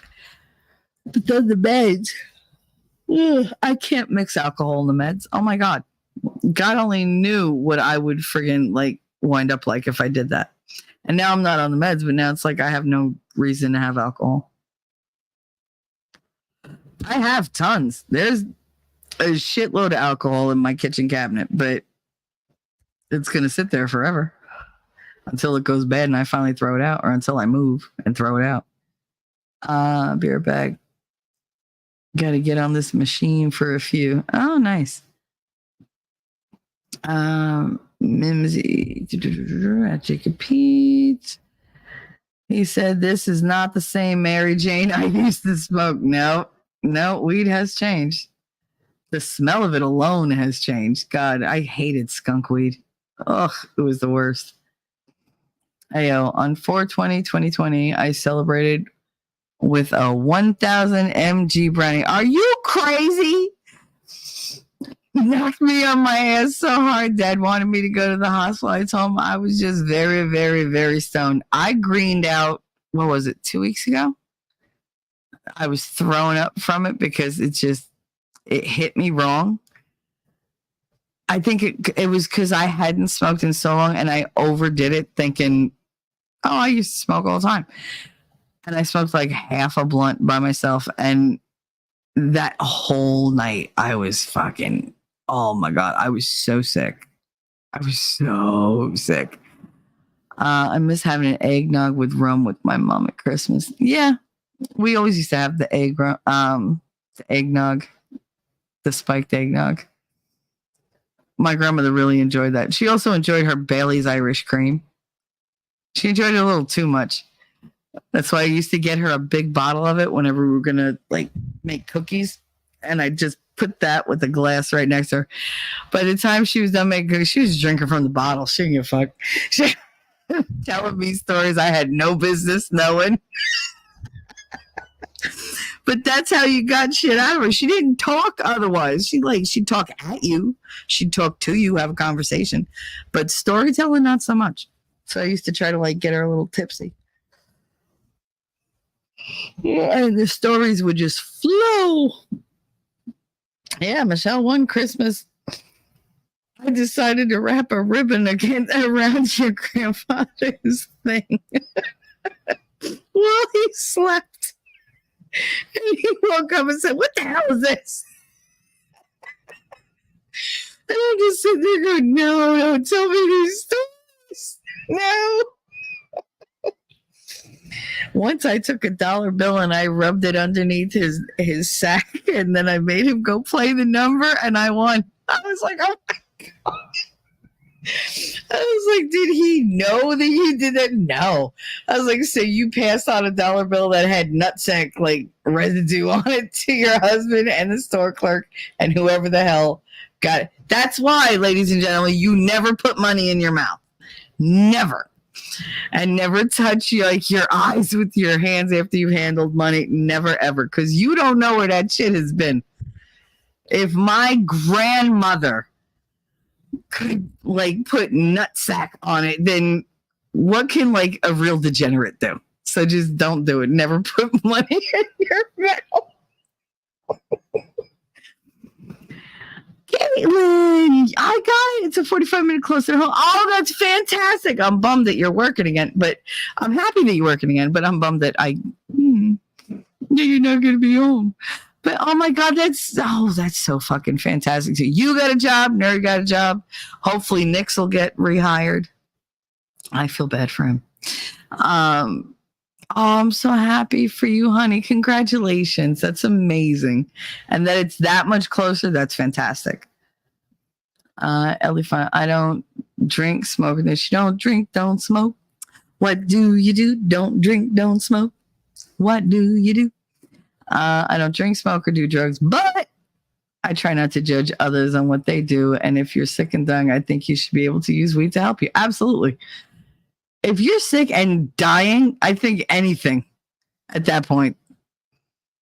Just have a grand old fucking time as you're going out. I don't want to go out with a whimper. I want to go out with a roar. Fuck that. I want to be surrounded by like the people I love and just laughing and telling jokes and telling stories and making sure that all those stories get passed on. And I want to be fucked up and just enjoy it. I want to be pain-free.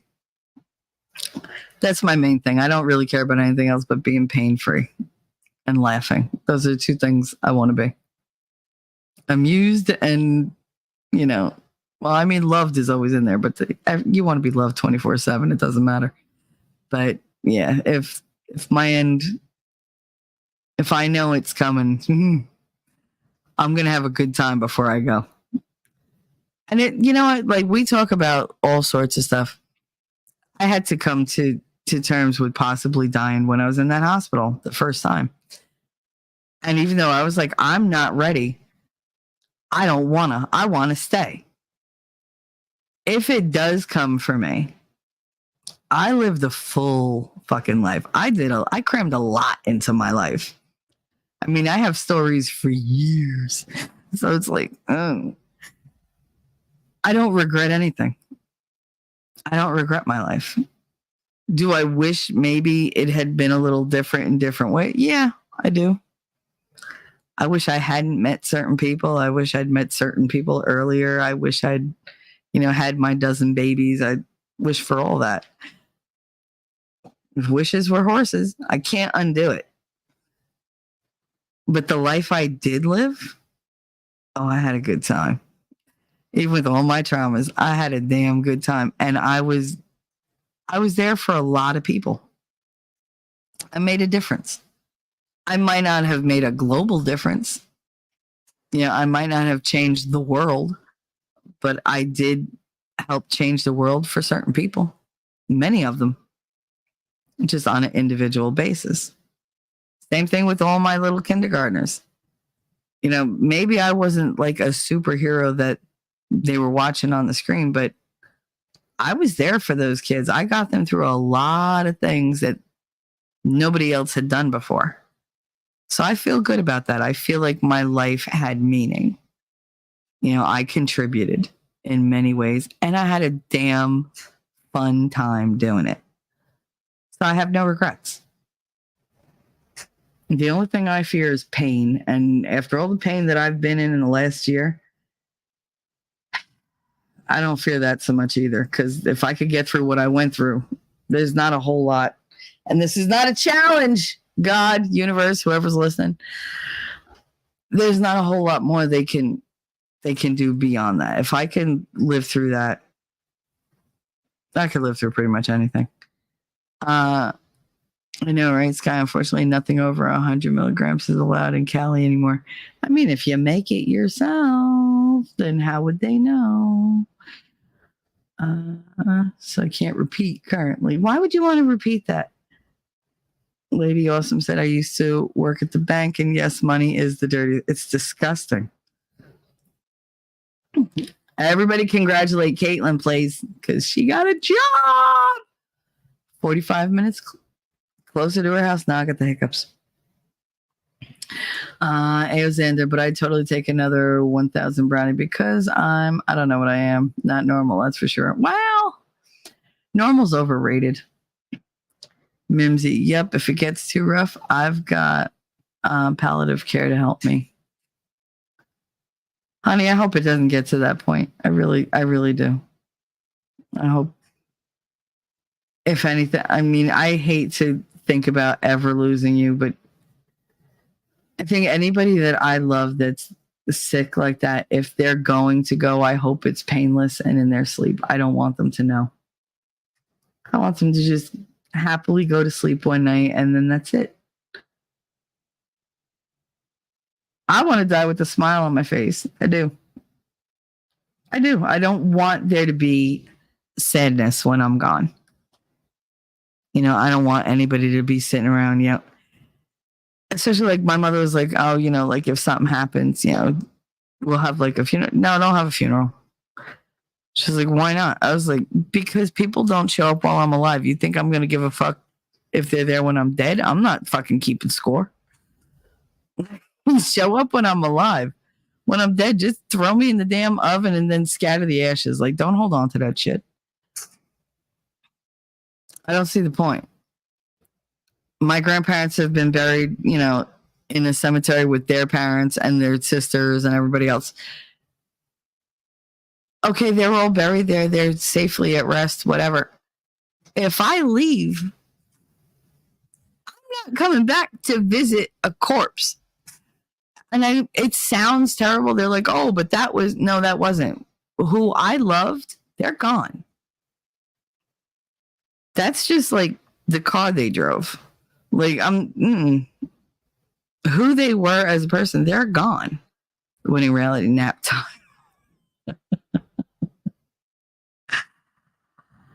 It feels like nap time. But yeah, no, like, if it's... All right. Have a good nap, honey. I don't know if it's, I don't know what I want to say. I'm not afraid of death because I know God wants me to suffer more. Oh, geez. That is not a great mindset to be in. Yeah, grossest to the most is that Ellie for the money. Yeah, money's definitely gross. Ellie Font at Talking Treasures. You do help people. Thank you. That's the whole reason I'm here. The whole reason I'm here. Winning Reality said, congratulations, Caitlin. And she said, thank you, everybody. I love you, honey. You deserve all the good things. You all do. I love you very much. I love my chat. You guys are just awesome to just sit and chill and hang out with. Today totally derailed. I really tried to get the insecurity thing in there and it just was not. So it's just like, all right, abandon it. Like, whatever. I said what I had to say and that's it. But no, like, we have a lot more to talk about. Sometimes you just got to get in there and open yourself up. Mimsy, they put me on stuff when I left the hospital because I needed it, but don't like being zombified, so decreased it. I know. They hate when we do that. You realize that, right? When you're taking something and it's like, yeah, I'm only going to take half. I prescribed this much. Yeah, but you're a douche. Like, you want me to walk around like drooling. I would like to function. How about that? I don't want to spend the rest of my time on this earth being a zombie. I would like to interact with people, have a conversation, remember my name, little things, the little things in life. Mimsy, definitely Ellie. Shelly helps more people than she knows. Oh, stop it. Thank you, but stop it. Ellie Font whispers in this life, none of us get out alive. It's true. It's true. It's one of the only things you could depend on. But that doesn't mean that, it has to be unpleasant. I don't want to know when I go. I really don't. I want to never be aware that I've stepped from one realm to another. I just want to close my eyes here and wake up there. And hopefully it's not hot. Because if there's flames, I'm going to be mad. Because then I know who I'm there with. Mimsy. Yep, Shelly, I control my body, not them. That's why I'm alive, I believe. I understand. I completely understand. Listen, when Winning and I went over that whole list of every med that I was on, I was blown away that every single one of them was recommended not to be given to somebody with my conditions. Gee, I wonder why I felt like I was dying every single day. Elephant, watch for them pokers and horns, Shelly. Kidding. Yeah, well. Ayo said, at least hell is better than California. I don't know. I've never been to California, and I don't plan to ever go there. Ever. Like, ever. Because from what y'all say, I don't want to. The only place I would have possibly gone was like San Diego, and that was for like Comic-Con, and that's not happening now. So it's like, no, I'll pass. It wasn't that important anyway. I'd rather have what I have than hold on to that. Yeah, but no, I'll be watching for the pokers and horns. Hopefully I won't wind up in hell. Hopefully. We shall see. Unfortunately, I can't come back and tell you. So, meh. Even being in a septic tank is better than California. California. I don't doubt it. I don't doubt it. All right, guys. It is 1:45. What about a septic tank in California, Ellie? Ellie, if you want, you could always hit me up on Discord if you want to talk and vent. I'm here whenever. Okay, girl? Just know that there's people out here who they love and support you. I'm one of them. And, yeah, time flies. It's been over 4 hours. And I was like, oh, I'm not going to have anything to talk about today. Well, that shot that out of the water. But yeah, no, we do. We love you. I do. I love you. And I want to be there to help you in whatever way I can. You know, you're a great person. You've always been very supportive of me and of winning, and you're just real. You know, I know you're good with Nick. Yeah, it's just, I just like everything that I've seen all around. You know, you, Lady Awesome, Mims, yeah, Caitlin. I've met amazing women, amazing Rabbit, you know, Suzanne, amazing women on this journey, this YouTube journey. So anything I could do to be there for you guys, I will. So that's the end of today's show. And I am going to play my old intro, which is my outro now. And thank you all for being here. I love you so much. And we had some serious points, but today was just a lot of laughing. And all of y'all better go watch Emmett Otter of Jerk Band Christmas, or at least a Muppet Family Christmas, because you have to. I mean, the Icy Patch. Hey, wait until I introduce you to Alice. Oh, okay. I try not to complain. Everybody has problems, and some have it way worse than I do. So what?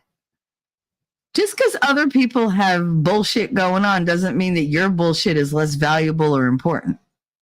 We're here for all the bullshit that life throws at you. Because that's what it is in the end. It's all bullshit because it's unavoidable and unstoppable, and you just got to deal. You can't put the shit back in the horse, you know, so you got to deal with it and clean it up and hope for the best. So anyway, I love you guys, and I will see you in the Funny Papers. Have a good weekend. Jersey girl, I know that you're a Jersey girl inside. 4 a.m. at a diner, stop singing, living on a And doggone it, people like me. I'm thinking maybe you're a Jersey girl with all those highlights in your hair. No other girl can move like you. We pump our fists, damn right it's true. And I don't care what they might say, they'll never get us anyway. So be my Jersey girl, and take a little ride with me tonight. And let's get dirty, girl. I know that you're a Jersey girl inside. The way you turn it up, turn me on, and then you take it off. Make it hot, make it loud. We'll wake the whole town. Jersey girl, I know that you're a Jersey girl inside. Yeah, listen up. Let me tell you about a girl from Jersey. She was looking so fine with her hips so curvy. I wanna over down to Seaside Heights and a boardwalk fight at the end of the night. Hey, hold up, got a situation, got condensation from the girl's gyration. She's hot like the girl next door with a tig gold bitties that I can't ignore. Who the fuck starts a conversation like that? I just sat down. I'd be a